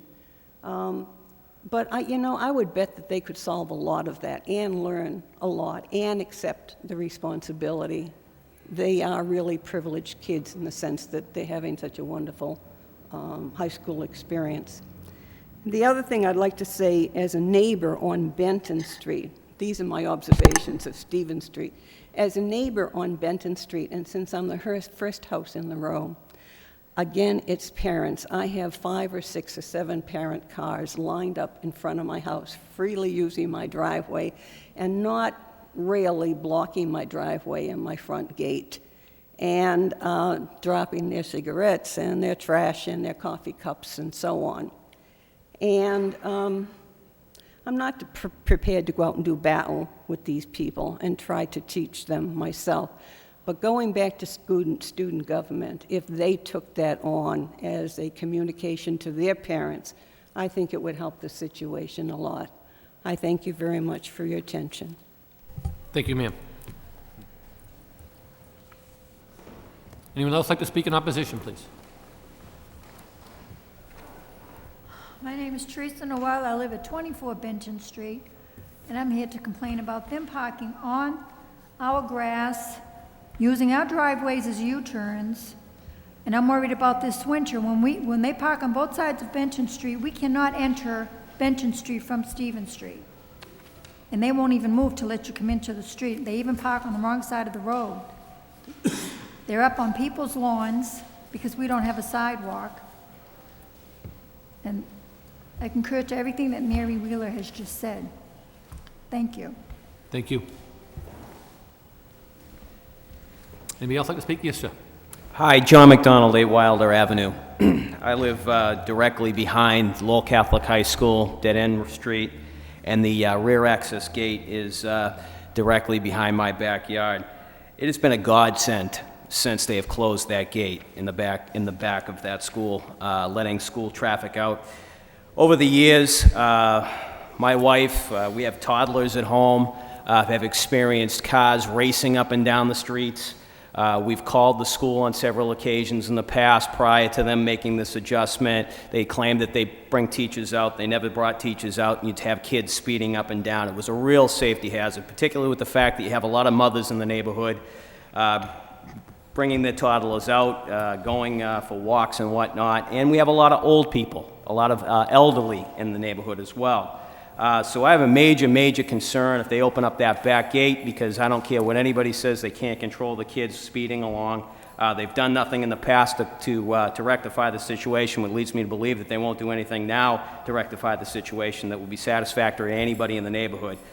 Furthermore, if there's a traffic problem on Stevens Street, which I know there is a traffic problem, I suggest before they open up the rear access gate and again offer a solution to the committee, is that perhaps they hire a traffic detail. Hire a police officer to regulate the traffic situation out there, to maybe take a look at the, would also get the kids to speed down, to slow down a little bit. So I'd like to offer a solution rather than coming and offering a complaint, but I have no confidence whatsoever that the school will do anything to regulate the flow of traffic, the speed of the students, or anything to that effect. And my major concern is obviously the safety of not only my own family, but the other residents in the neighborhood. So I appreciate your time, and thank you very much. Thank you, sir. John Williams, 701 Wilder Street. And I'd like to concur with my neighbors, but one major aspect was the primary concession that we as neighbors, being good neighbors, was with Lowell Catholic, was the issue of the rear gate, the fire gate, and having it closed off. The major issue was students, not younger students, high school students, which we all were, we all did have our cars or whatever, taking off and leaving the space of Wilder Street and trying to run both ways, going at higher than rated speed on the area. We have young children there, of which I do not have at the current time. But the fact of the matter is that the neighborhood has quieted down in that locale as far as that speed around that area and towards the Gallery Park playground area. I think we requested this as good neighbors. We have given away of ourselves visual aspects of the neighborhood, trees, growth, and so forth. There were water issues. Traffic issue was a major one. There is a major issue coming up where there will be a traffic signal put at the intersection of Parker and Stevens because of the new Lowe's attempt to move down onto Chelmsford and Stevens Street. So that may be another issue that may come into play on this. But I would concur that it would be something as the neighborhood, especially to the rear of Lowell Catholic, that we do maintain this gated, locked area for only emergency vehicles. There can be concession. The concession was made in the planning assembly to have this so that the specific method of incoming and outgoing traffic was looked at, and that was a major role in the conditions set with the original standards of the build-out. So I'd like to ask for that. Thank you. Anybody else? Yes, ma'am. Hi, my name is Mary Karan, and I'm from 18 Eder Road. And Eder Road is directly behind the school, right across from the gate that we're talking about tonight. I'm in total opposition of the gate being opened up, and along with Eder Road has 6 homes on the street, and every one of my neighbors is against it. They couldn't come tonight, but they asked me to voice their opinion. And my other 2 neighbors who live right on the corners of Wilder Street and Eder Road, the Garvo family and the Galvin family. I was at the August of 2004 meeting, and the decision to close the gate was not made lightly. There was a lot of discussion, as we've all referred to tonight. I, for one, have called the school many times concerning problems that we've experienced with the cars at the beginning and end of the school day. When the gate has been left open, the students park on the streets. Although this year, we've had a wonderful month of September with the gate closed. I cannot tell you. It's been so wonderful. And they're not parking on Eder Road, and they're not parking on Galligan Road, because I think the reason is, unless Mr. Romano knows if they've been told not to park there, but I think it's because they don't have access to leave the school grounds, because that is another issue that we had a lot of problems with during the school day. The kids were leaving the school and coming right down Eder Road because the gate was open. and they'd be smoking cigarettes, and I'm really, really tired of cleaning up the street due to the kids. I've called Mr. Romano several times, and I told him, I'm going to pick up all the trash and bring it into your office. And I'm sure he recalls that conversation. I've called and I've asked to speak to the principal. I have never spoken with her. I only get return calls from Mr. Romano and Mrs. DeVoe. One time, Mrs. DeVoe did come down the street and get some of the kids back into the school. So that's another issue which I think is a good thing of having that gate closed. But if safety is truly your main concern, I do implore you not to alter the conditions of approval by opening that gate. I think by opening the gate, you will be opening a can of worms. It is not a matter of if there will be an accident, it is a matter of when. We have small children in the neighborhood, elderly residents, and we do have a lot of foot traffic from Washington School and St. Margaret's Elementary School. Now, I believe the school is concerned with the timely disbursement of automobiles. And I think that's really what their concern is all about. I do question if it really has anything to do with safety. I think the students and the teachers and administrators have been inconvenienced because they do have to wait a little longer to leave the school grounds. But I happen to think anything that we can do to slow the kids down is a good thing. The neighborhood has just been so much safer and happier this month, this month of September, and I hope it continues, and I appreciate your time and hope for your cooperation. And I want to thank all my neighbors for speaking up tonight also. Thank you. Thank you. Anybody else? Yes, sir. Oh, that's quite all right.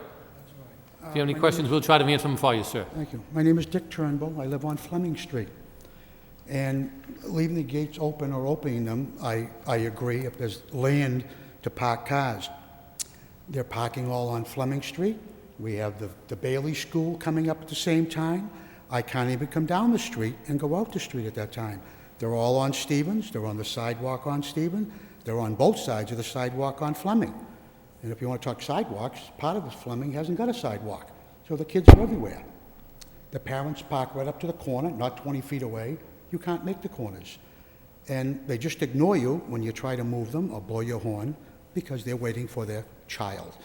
So if you can do anything about the traffic on Stevens, no parking, beginning of Fleming, no parking. You know, there are buses. That's what the city buses are for. I don't know where they can pick up their kids, but, you know, have them take a walk like we used to when we were kids. Everybody is just parking bumper to bumper. You can't see kids.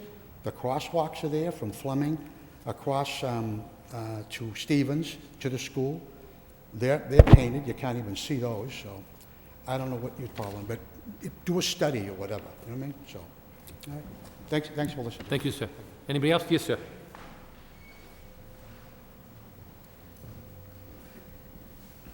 Yeah, I'm Kevin Karan. I live at 18 Etta Road. You leave them gates open, them kids. This guy here will never leave anybody down there to watch it. I've asked him. The last time I spoke to you, you had to go coach a basketball game. I mean, he should have been a landscaper. He could sell you rocks. He does nothing about it. The kids go down, they speed down that street, they walk, if the gate's open, they walk down, they smoke their pot at the end of the street, and the lawyer next to me has seen them do that. And I thought he was a prosecuting attorney, and all he told them to do was leave. So that's, well, yeah, he's up there tonight getting a job, ain't he? He was coaching job tonight, my lawyer next door. And you could check on that, too. But, no, you shouldn't open them gates. It's bad news. Thank you. Thank you. Anybody else want to speak in opposition? Yes, Mr. Romano. Certainly, I'm embarrassed to have to defend the students, and yet I think all of us realize that at times there will be students that will make decisions that none of us as parents or neighbors or school personnel will be proud of. However, we are trying to be good neighbors, we, since I've been there, have made a conscious effort to listen to the neighbors, to try to address their concerns. We do have duties that we assign to our teachers. However, their primary responsibilities is working with youngsters in classrooms. But we have put on a new person this school year. And I said to Mr. Erickson that part of this proposal would be to take this afternoon person who comes aboard now to act as a assistant facilities person with some security responsibilities for our 3 buildings now. As you know, we're a campus not with just 1 building, but with 3 buildings. And in talking with Mrs. DeMarco, our principal, we could assign this person, perhaps put an orange vest on him. I don't think he'd have any responsibilities in the street. I don't think the city would allow that. But he certainly could man the gate, if you will, open the gate at dismissal time, and close the gate at dismissal time. But before you act on it, I just want you to know that we have no school bus transportation. Some of our youngsters that live in the city certainly take the transit system. But we rely on carpools that we try to encourage, and we certainly have to depend on their family, parents, grandparents, relatives, to drop their youngsters off and pick up their youngsters. We have grown now to be about 325 students. The ultimate goal is to eventually still remain a small school, but perhaps be as many as 400 students. Utilizing the back gate would just expedite the traffic flow. And if we put our person out there, we would like to try it, and with your capabilities to evaluate it, see how it plays out. Respectfully, I have not had one single phone call for that month, other than to talk to Mrs. Wheeler about concerns in the front because the gate is closed. But I also caution you that Lieutenant Casella from the fire department visited our school last week following a fire drill, and there are some questions as to whether that gate can remain chained, in which we were told to unchain it, and I'm not sure of the status. We were hoping to see a written communication in Mr. Erickson's office, and apparently that hasn't arrived yet. We did receive one from the fire department, Mr. Romano. Oh, I'm not aware of that, because when we spoke today, he hadn't received it at the time. Correct. If I may just speak briefly on that. I did receive a call from the fire department last week regarding the chaining of the gate, and the gate was chained. The fire department is requiring that they leave that gate unchained. I requested it to be submitted to us in writing just for our records. I did not receive that yet. It can definitely be something that we can get for the records. To further speak, I did speak with Mr. Romano today regarding the security / extra person on hand to sort of man that back gate just during the dismissal period. And one thing that would be part of a proposal would possibly be to have that person stand there during that half hour that it could possibly be open to observe what's happening there, to maybe provide just sort of some security on site to ensure that people are only exiting that site, no people are entering that site, for example. Obviously, this is all up to the board to decide. And this could work as a possible idea that we can maybe do a test run for maybe a couple months and then revisit this, and we can do more internal analysis with our traffic engineer, Jeff Gomes, which I know some of people in the neighborhood do know. He's our new traffic engineer. We haven't had one for several months. He was just hired about a month ago. If we can observe some of what's happening with the traffic exiting the site, we may be able to come up with different ideas for how to mitigate the traffic in the back neighborhoods, but also have the traffic flow smoothly enough along Stevens Street to allow for public safety vehicles to go along there. Because I did also note in the memo provided to the board tonight that we have received some concerns after discussions with the fire department and with the police department just about traffic mobility along Stevens Street. Jeff Gomes, our traffic transportation engineer, called both the police department and the fire department, and they both have concerns with the level of traffic that is backing up on Stevens Street. Part of that is just general traffic, which obviously won't be mitigated by the opening of the gate, but part of it is traffic coming from this site. Another part of that traffic is also possibly just the lack of a signalization at Parker and Stevens Street, which was mentioned as well, that should the proposed Lowe's Home Improvement Store be approved by the Zoning Board of Appeals, is a condition of that approval. So with all these possibilities coming into place, and with other possibilities being working further with teachers to ensure that they don't park on the street, maybe putting some signage along Stevens Street to ensure that people don't park along Stevens Street as well. I think we can come to some form of a resolution. It may not happen overnight. It may be something that we need to do a couple different trial and errors on. But DPD is fully willing to look into this as long as we need to, or as long as we have to ensure that public safety around the whole school, not just in the neighborhoods behind the school, but also in front of the school, and not just on Stevens Street, but also behind the school, in all cases, is met. But again, it's something that I think we can propose different. Obviously, it's up to the board because it is a condition of the approval from the original public hearing. So that's why it's before you tonight. Thank you, James. Yes, back to you, Mr. Romano. My last comment, just that I want to mention that as the school year moves along, the parking lot needs change.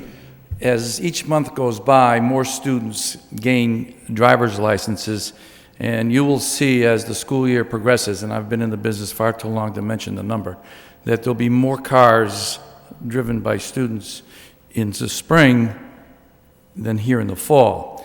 And that's good and bad. It might be good for this proposal if we can expedite the parked car traffic out the rear gate with some monitoring by the person I spoke of, and maybe less parents coming to the school grounds to have to drop and pick up their youngsters, because now their youngsters are old enough to have licenses and to be able to access their own vehicles. Again, to conclude, we want to be good neighbors. Certainly, we are sensitive to the concerns behind us. And perhaps some of the modifications that are in my daughter's neighborhood over on Campbell Drive could be implemented over there, such as do not enter signs during certain hours, or you have to turn a certain way when you move this way or that way from the rear of the parking area in time. But we'd appreciate any consideration. Mr. Romano, so you're requesting, let me get this right, you want it just for a certain time at dismissal time, correct? 2:15 to approximately 2:45. So you're looking at a 30-minute time period, right? And then our person that we have out there certainly could monitor that. If we've got the thing under control, so to speak, closer to 2:30, he could close the gate, and the traffic certainly could head towards Stevens Street.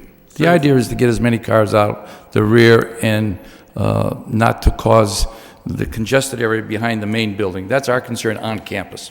So it wouldn't be open in the morning?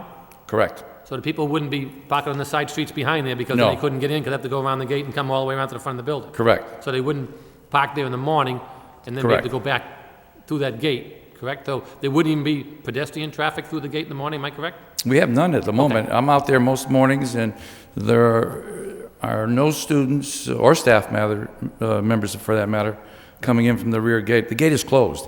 It's just not chained since we were told to unchain it. And that was, as requested, the fire department as a safety hazard? Correct. Okay. All right. Thank you. At this point in time, any of the board members have any questions? Please. Oh, yes, go ahead, ma'am. Mr. Morano was given a chance to speak twice, and All I'd right. like to speak twice. Go ahead. I think it's entirely and 100% unfair that the only solution offered by the school is to facilitate the students speeding out the back gate. That's what they're offering you. Your traffic, I'm sure what your title is, but clearly this gentleman's willing to work with them on other aspects. Why not try the other aspects before we start with the gate? I think you made a pact with a bunch of citizens who came to you and spoke their piece, and you heard them. Everybody here has said how quiet it is back there and how a lot of their problems with the students have been solved, okay? And now Mr. Morero says he has a problem on his property. Well, who should bear the burden of that? They got the right to expand and expect to expand further. Why is it just assumed that that's okay to impose that on the neighbors. That's just not right.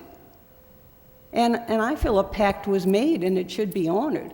That should be the absolute last.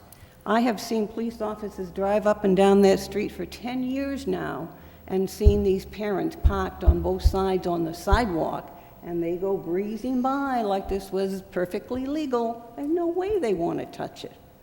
No way do they want the hassle. You know, that's the school's problem, and the school should be made to solve it at least 75% of the way, and not just throw this board's promise away or whatever, acknowledgement that there was a policy, and made a condition. I mean, that was why the condition was made. We all knew this would be a problem. And the fact that the students,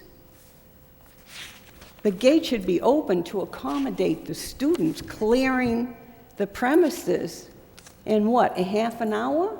I mean, picture 60, 70 student cars clearing that space in half an hour. What are you thinking, or what are we thinking?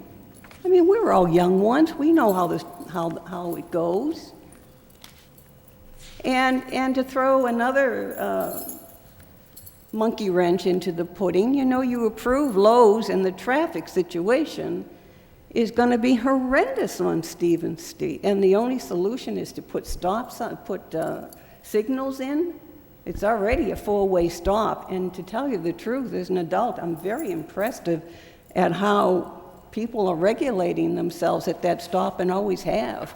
Because the ways here are very few people, relatively few, and the ways here are a lot, and they trade off. They're much better off without a signal, let me tell you. A signal's only going to compound the whole problem, in my opinion.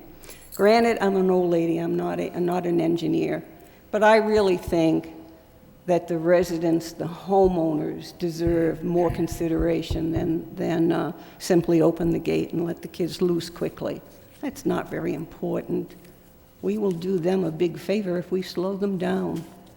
Thank you very much. Thank you. Yes, go ahead.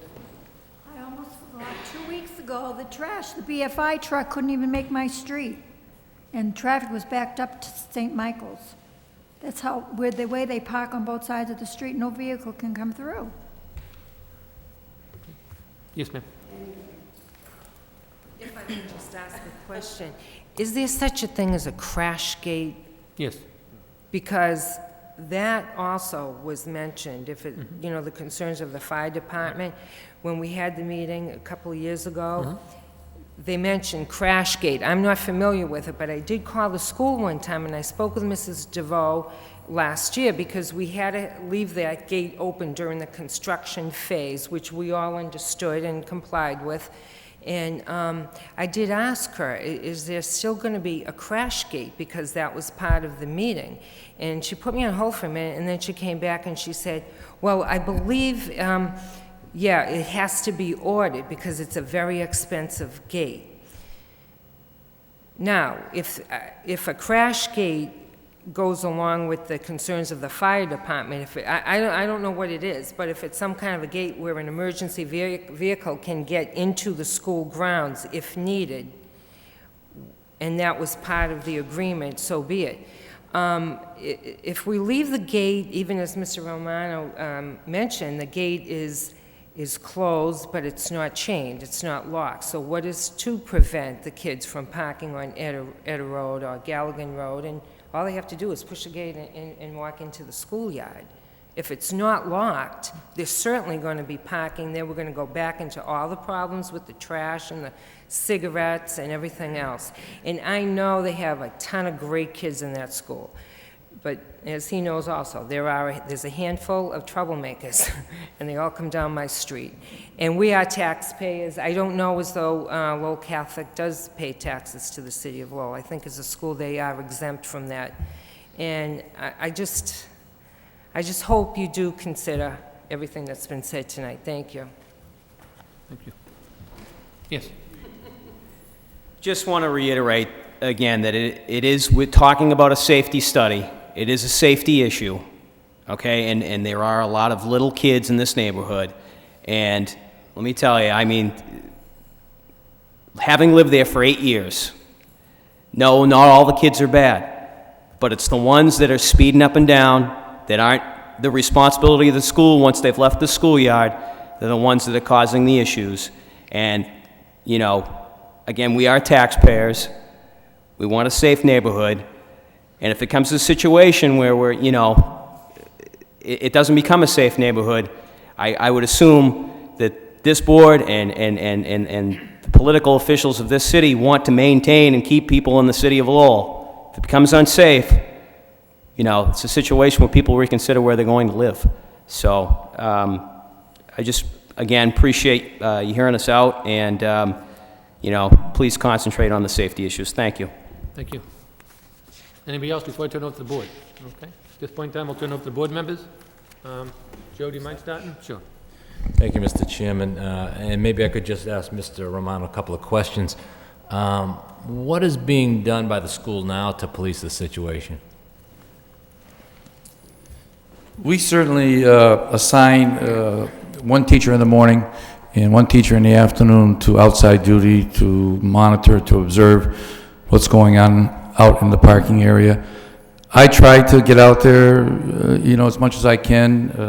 Our facilities manager slash facility maintenance custodian person tries to get out there. But with 3 buildings, and certainly with any number of things that go on at the beginning of the school day, there's a lot of activity there. I personally feel part of the solution may be utilizing the teachers for exactly that. You mentioned you have one, maybe you need more than one. You mentioned having somebody else coming in to perhaps assume some of that duty. But in my opinion, the teachers are best suited for that because they know the students, and then they can identify if there's an issue. Respectfully, I respect that. But again, they have classroom responsibilities, and that's when we offer extra help before school and after school, makeup work, clubs, activities, sports, you name it. And we're only a staff of 30 people that are professional people. So with that in mind, certainly Mrs. DeMarco is trying to explore as many ways to improve what we do there. This part-time person that we have on in the afternoon is a step in the right direction. Maybe in time, as you know, tuitions either go up or we get more of them, she can afford to do some other things with support people. Well, respectfully, I still consider that they are the best resource because, again, they know the students and they can identify the problems as they occur and attempt to alleviate them. We don't want to take a problem that you're experiencing now and push it off to the neighborhood. That's what we're going to try. And you know what? Let me go on record as respecting the issues in both the back and the front. Clearly, I haven't taken it upon myself to manage the sidewalks out there because the issues are behind me as well as in front of me. But there's no question that the congestion at the corner of Benton and Fleming and Stevens Street is an issue as well. Yeah, and certainly it's not uncommon at other schools as well. I mean, when it's time to come and go, there's going to be traffic and you have to deal with it as best you can. What the final solution will be, I'm not certain. Have you considered hiring a detail cop, or is that just not something that you can budget for? It's such a short window, and we haven't budgeted for it. And think about it. It would be a detail officer, and I'm not certain of this, but it would be a minimum of a 4-hour shift, 5 days a week, and what's the price tag on that? That's something, certainly, if we could afford it, would be the easier solutions. How about the communication with the parents? Newsletters, webpage. We try to impress upon them. In our handbook, we have language that we respect the neighborhood. We want to be good neighbors. We expect our kids to act and conduct themselves appropriately as ambassadors of the school. Certainly sometimes, and I'm not going to be able to write a story to every one of the neighbors when we've had enough of a certain student's behavioral issues that eventually we're going to ask them to leave, but certainly we try to monitor that, both in the building as well as around the building. Do you have a sense of how many students are parking there now? Are there parking passes? How do you monitor that? We have, at the moment, 59 parking spaces for students, of which we have issued 44 permits. Okay. and we have 47 staff parking spaces, of which we have as many as 40 people that would use those staff spots. They include part-time employees like our kitchen staff, coaches, a couple of staff members are part-time, visitors, the nurse is a part-time person. But on a regular basis, we're talking give or take 30 classroom teachers. Right. And in terms of pick-up and drop-off on a daily basis, any sense of how many? There are kids there at 7 o'clock in the morning, but the morning usually goes pretty good. There's a longer window of time, if you will, that maybe parents, because they need to go to their next destination, which is probably an employment opportunity. We have students being dropped off at 7, and our first class starts at 8:10. Mm-hmm. In the afternoon, there's a shorter window, but yet we may have students still in that building, the main building, until 4 o'clock in the afternoon, even if they're not playing a sport or being part of an activity, waiting for their pickup ride. But in terms of numbers, any sense as to how many students are being picked up? Their parents are coming to pick them up in the afternoon? Well, we don't really have the ability to count them, I guess. That would be maybe... There was one time last spring when this controversy came up in the back that I stood at the back gate and counted how many student cars went out the back gate, and at that time there was 33. For a couple of days, it averaged around 32, 33.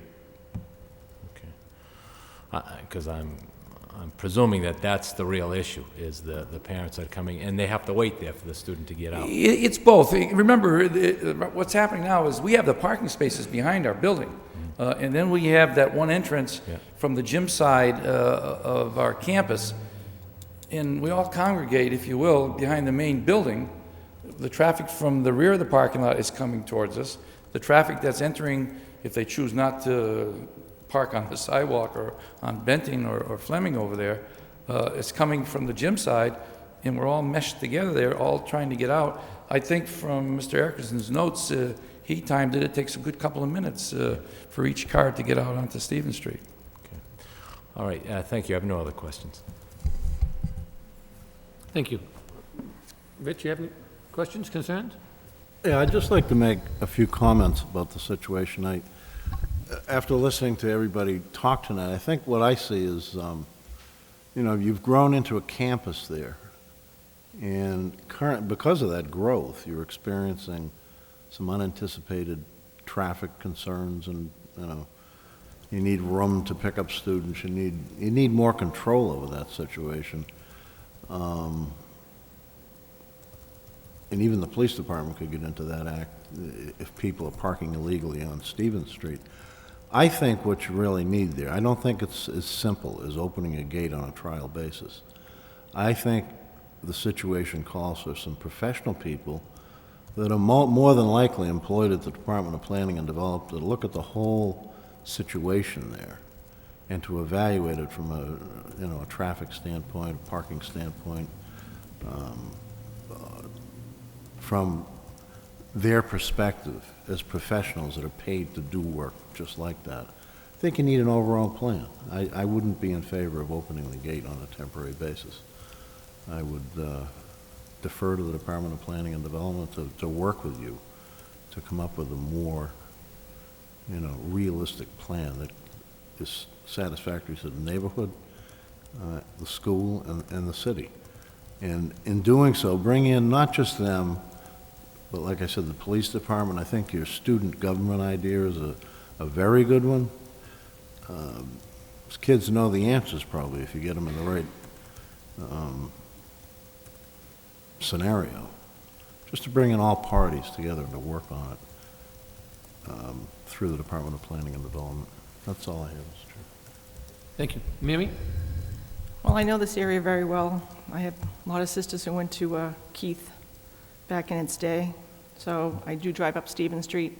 Has been any thought to using or trying to use the St. Margaret's Church parking lot for any overflow cars in the neighborhood that come from the school? It's a little bit of a walk, but they're young, they can do it.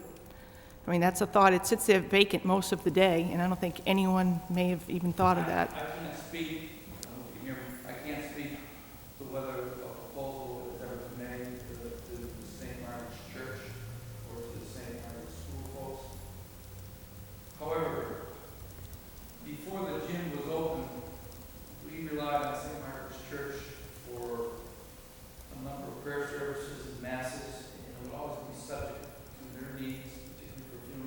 Sure. And so I don't know whether they would be receptive to that. I don't know if it's ever been broached. I can't answer that. That may be something that you want to look at down the road. It's a good way of pulling the excess cars out of the neighborhood. And with a new traffic light going in at Stevens and Parker, it's going to be a little safer intersection for the kids to cross. And there is a crossing guard from the city there in the morning anyway to help the kids get across the street and in the afternoon to get them back across. That may be a thought. And one of the things here is carpooling, and I don't think state law now allows children to carpool if they're not related. I think. No, if I could just interject, we encourage parents. I have a form that we fill out. We share those forms. Okay. We can't mandate it. We can't legislate it. We can't take responsibility for it. Okay, because I know that the issue with kids, students driving their friends, I don't think that's allowed anymore. But I just like to see work with the neighborhood and with DPD and maybe, approach St. Margaret's Church and see if maybe they can use the parking lot to pull the cars out of the neighborhood. Let the kids know that there's going to be tow trucks and that this is an optional parking lot. I mean, when I went to Lowell, we used to have to walk quite a ways to get onto, into the building. So, as I said, these students are young, they can do it. That's all I have to say. Thank you, Mary. I think Mary touched about basically the students carpooling, but basically under Mass General Laws, Chapter 90, Section 8, which is what is known as the junior operator license, students cannot drive with another occupant in the car for the first 60 days of their driver's license, unless that is an immediate family member. And what they mean by immediate family member, it has to be a brother or a sister. A cousin does not count. If the children get caught driving another kid to and from school for that, it is a civil violation and they will lose their license. So as Mr. Romano indicated that individuals will have their license, less individuals will have their license in the fall, but more will have it in the spring. Those individuals who do pick up their license, if they did drive other classmates to school, they'd be in violation of the law. And I think that's what Mary was getting to because of that. And the reason they did that is to have young drivers be more aware and have more education of the dangers on the road. And since they've passed that law, the amount of death of young individuals on our roads has decreased tremendously over the years, in the last 3 or 4 years since they passed it, whether you like the law or not, and some parents do, some parents don't, but it is a law in the books that I know the police are enforcing because the outcome does save lives for the young students, because they do have more distractions in their car now than they ever had in the past with all the cell phones and all the MP players and all the other matters in the car with other kids in the car. Getting back to, I know this board did vote before to lock the back gate, and it was the main concern, and our main concern is for the safety of everybody at the school and also the safety of all the residents in the city, all the taxpayers in the city of Lowell, and the individuals who attend that school who are parents of taxpayers as well. We did vote to block that off. Tonight, when we had this matter on our agenda, we received 4 reports in our packet. One from the fire department requesting the gate be open and unlocked 24 hours. The police department, Sergeant Crowley, he requests that the gate be open for that period of time. He feels that it would be a need to help address the public safety, and in his letter indicates, and not just the school. He feels it's a public safety issue. We also got a letter from our city traffic engineer who feels that it is the best public safety issue to have that period open for a half-hour period. And also, I believe we have comments here from the Division of Planning and Development that says it would be a public safety concern to maybe try opening that gate. So basically, when we hear the reasons that it is a public safety issue, and we agreed to do something on that, when we voted on it back in August of '04, obviously when we have 4 departments that come forward and tell us the public safety issue would be maybe to open the gate, then obviously it is burdensome on this board to look back at our decision and see if we made the proper decision for all parties involved. And for those reasons, I'd be in favor of at least having the gate open for the half-hour period of time. I think Mr. Romano has done due diligence and tried to help solve the problem. I think the fact that the Mr. Romano is not new as a school official. Obviously, I've known Mr. Romano for several years when he worked out in Tewksbury Junior High School, and he's always done an excellent job out there. I know he tries to address any concern that comes into his office, and I can speak for that because I've been present on many of those occasions. I believe that if we did it on a trial basis, and maybe try it for a period of time to look at it, that might be something that we could see how it works out. With that, we could incorporate any recommendations by the Division of Planning and Development, by the traffic engineer. I think if it's that 30-minute window period. And I also think the fact of hiring that new part-time person to monitor the gate and also check on the street. And also, I think if that person is there monitoring as a security person, I believe at the public hearing, the principal testified that if she had any knowledge of any of the students abusing any of the privileges, that she would take away their parking passes. And I believe we'll take her at her word for that. And she said if she received any calls that any individuals were abusing that she would take away those passing privileges. And for the safety issues that are concerned, I'd be in favor of trying this on a part-time basis. Those are my concerns. Thank you. So at this point in time, what's the pleasure of the board for a motion? Just a comment before a motion. When we consider a safety issue, and the comments we get from the police and the fire department, they've always they're speaking only of opening the back gate during that window of 2:10 to 2:40. The gate would remain closed the other 23 and a half hours a day. So, although the fire department said it'd be nice to just leave it open all the time, but they'll certainly have access through that gate by leaving it unlocked or a crash gate or whatever it may be. So I'm certain that the public safety can be addressed even if we don't put the floodgates wide open. My preference would be to see other methods being explored first. I think Mary's suggestion is an excellent one. If that hasn't been explored with the Archdiocese or the parish concerning parking there, that would alleviate a lot of the parking issues, alleviate all the traffic issues they're leaving from another spot. I'd rather see that looked into first and leaving the opening of the gate as a last resort. That's just my opinion. Thank you, Mr. Chairman. Thank you. Mr. Chairman. Sure, go ahead.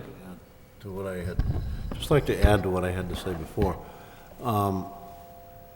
As long as opening the gate would be part of a larger effort in terms of more attention paid by the school with a person out there and maybe some other things from the Department of Planning and Development, I wouldn't be totally opposed to opening it and trying it as part of an overall program, as only a component of a program.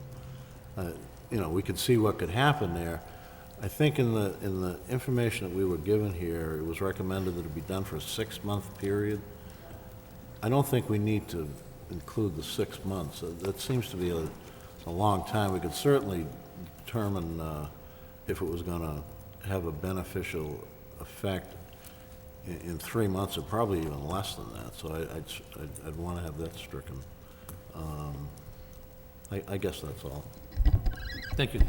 Anything else further, Mary? The result of what anybody else has said? You want to? I don't think I'd have a problem with opening the gate, but I don't think I want 6 months. If we can try it for a couple of months, see how it works out. And I would like the school to explore the excess parking over at St. Margaret's Church. Many days that there aren't funerals there, that parking lot sits empty, and this could alleviate a lot of problems. Thank you. So at this point in time, do we have a motion before the board?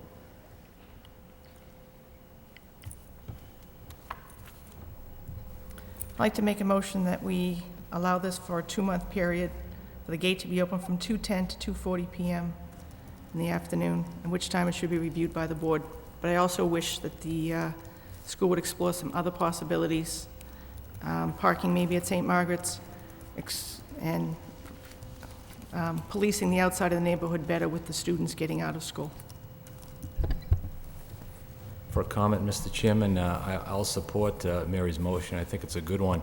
If we're going to try it experimentally for a 2-month period, I'd like to suggest that we continue it to a date certain so that we can have feedback from the neighborhood on that date as to how they feel it's working out, and ask the school to give their best efforts to police that temporary opening of the gate, bearing in mind that whether the gate remains open will depend on how well it's policed. So I think that the onus may be upon them. So I'd probably look to give a certain date for that, in approximately 2 months. Thank you. Can I?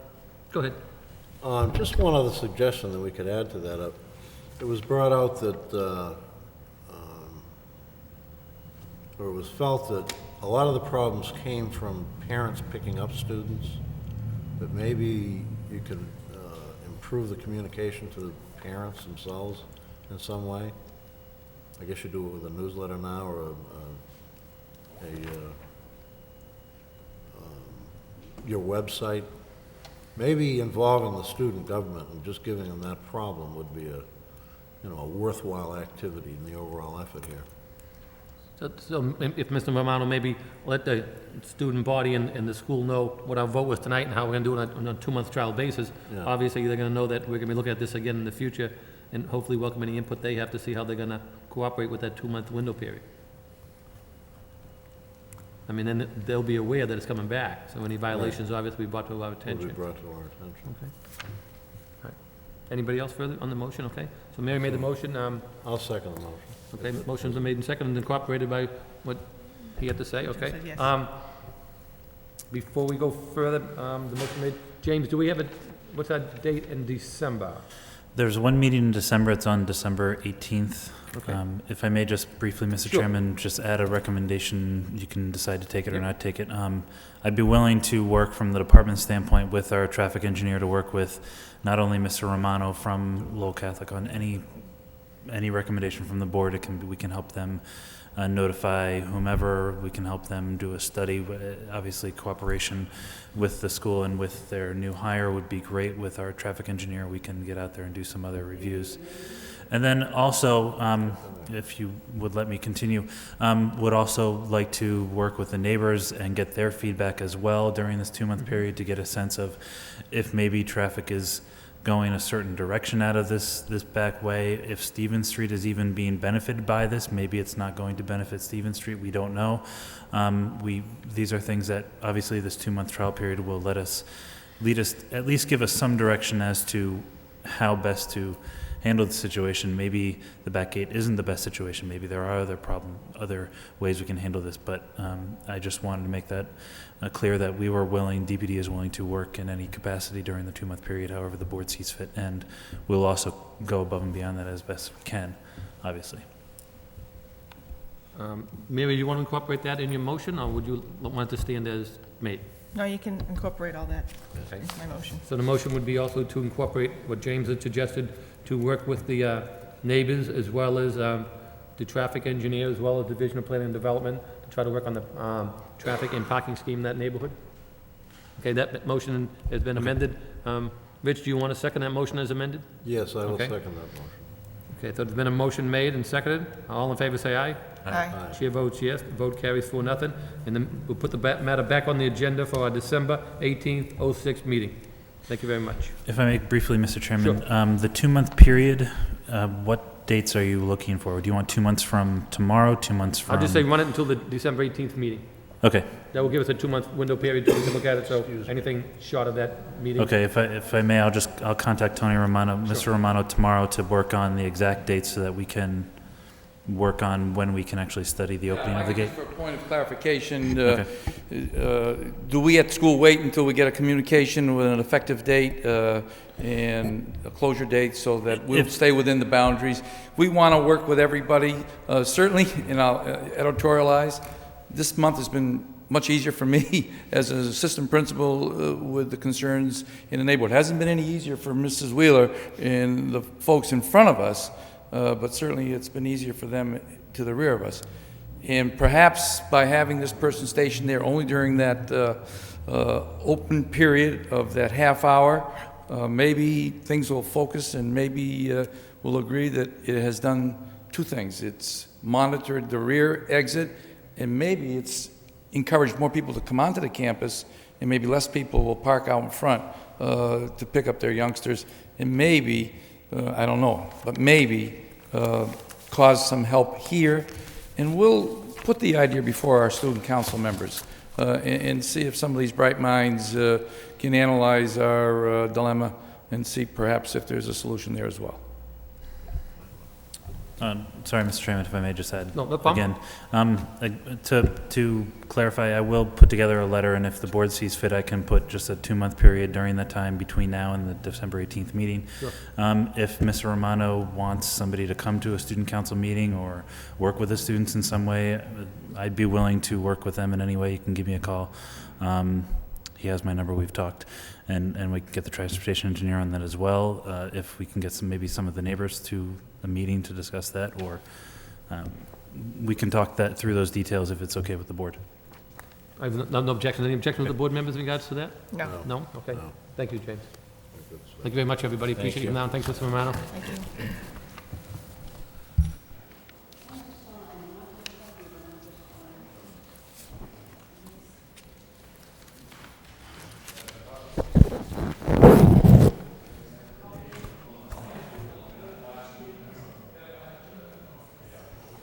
Joe. We have to finish our meeting. Yeah. Yes, okay, sorry.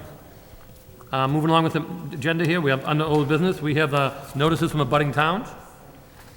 Just a couple of notices from abutting towns, a couple from Tewksbury and a couple other areas. Anybody have any questions or concerns on notices from abutting towns? Mr. Chairman, I make a motion, we place notices from abutting towns on file. Second. Motion made second, all in favor say aye. Aye. Aye.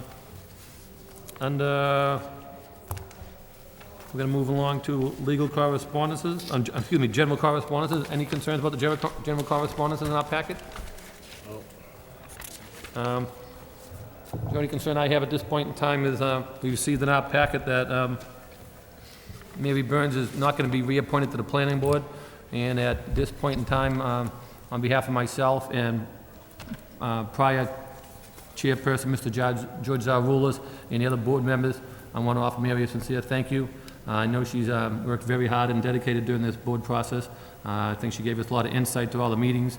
I know she would go and visit all the sites, and she was very helpful in making our decisions a lot easier, and therefore we're going to miss Mary a lot, and I thank her for her time and effort on behalf of myself and other board members, as well as the members, anybody else in the city of Lowell. Thank you very much, Mary. I appreciate it. Mr. Chairman, I'm sorry, interrupting everybody, but I'd also like to jump in here and thank Mary very much for the year we served together on this planning board. I do appreciate your efforts on behalf of the city. I know you'll still be out there and working on behalf of the city, so we do appreciate that, and thank you. Thank you very much. Yes, Mary, thank you. Thank you. And I just want to thank the members of the board, Jim and George and the rest of the staff of the DPD who I really worked with during the past year, members of the city council who supported me, people of the city of Lowell, and most importantly, a heartfelt thank you to former city manager John Cox for giving me the opportunity to serve my city and the people in it. Thank you. Thank you. Thank you, well. We wish you well. Thank you. I'd just like to also recognize Mary Burns. She's been a great member over the last year, and just from DPD perspective, I appreciate your effort. Thank you. Thank you very much. Moving along, the next matter we have is the zoning board legal notices, zoning board of appeals. These are legal notices that are scheduled for a public hearing in these city council chambers on October 11th at 6:30 p.m. There was one matter on the agenda for that evening.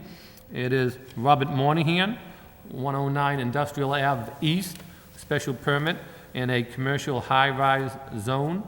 This petition is to allow renovation of the use of a premises as a kennel. This matter is up if you come off the connector and you take a left going towards the Doubletree Hotel. Go over a little further there, there's some gas plant there. To the left is disposal demolition is what it is. I was up there yesterday looking at it, and it's Mark 1 disposal demolition. There's a sign on there for lease. I don't think it's occupied. We do have a plan in our packet. It appears that they have plenty of parking looking at it. And the plans, it appears they have plenty of room in the back of it. It's a good-sized site. So basically, they'll be coming in for a special permit for a kennel. Any of the board members have any questions or concerns? I was out there, I looked at it, I think it's an appropriate location for a dog kennel. Yeah, it's not near any, not right adjacent to any housing. I would be, Yeah, it's on the corner, I think, was it Swan Street, I think? yeah. Yeah. Right, Swan yeah. Street. I mean, the site's big, I know that, and there's plenty of parking to the front, plenty of parking to the left, plenty of parking to the right. I was amazed at the amount of parking spaces they had up there. And it's inside from a noise standpoint. I would make a motion for approval. Motion's been made? Second. And second, all in favor, say aye. Aye. Aye. Votes yes. Vote carries 4-0. I believe that concludes our agenda. I entertain a motion to adjourn. So moved. Second. Motion made and second. All in favor, say aye. Aye. Aye, we are adjourned. Thank you very much, everybody. Good night.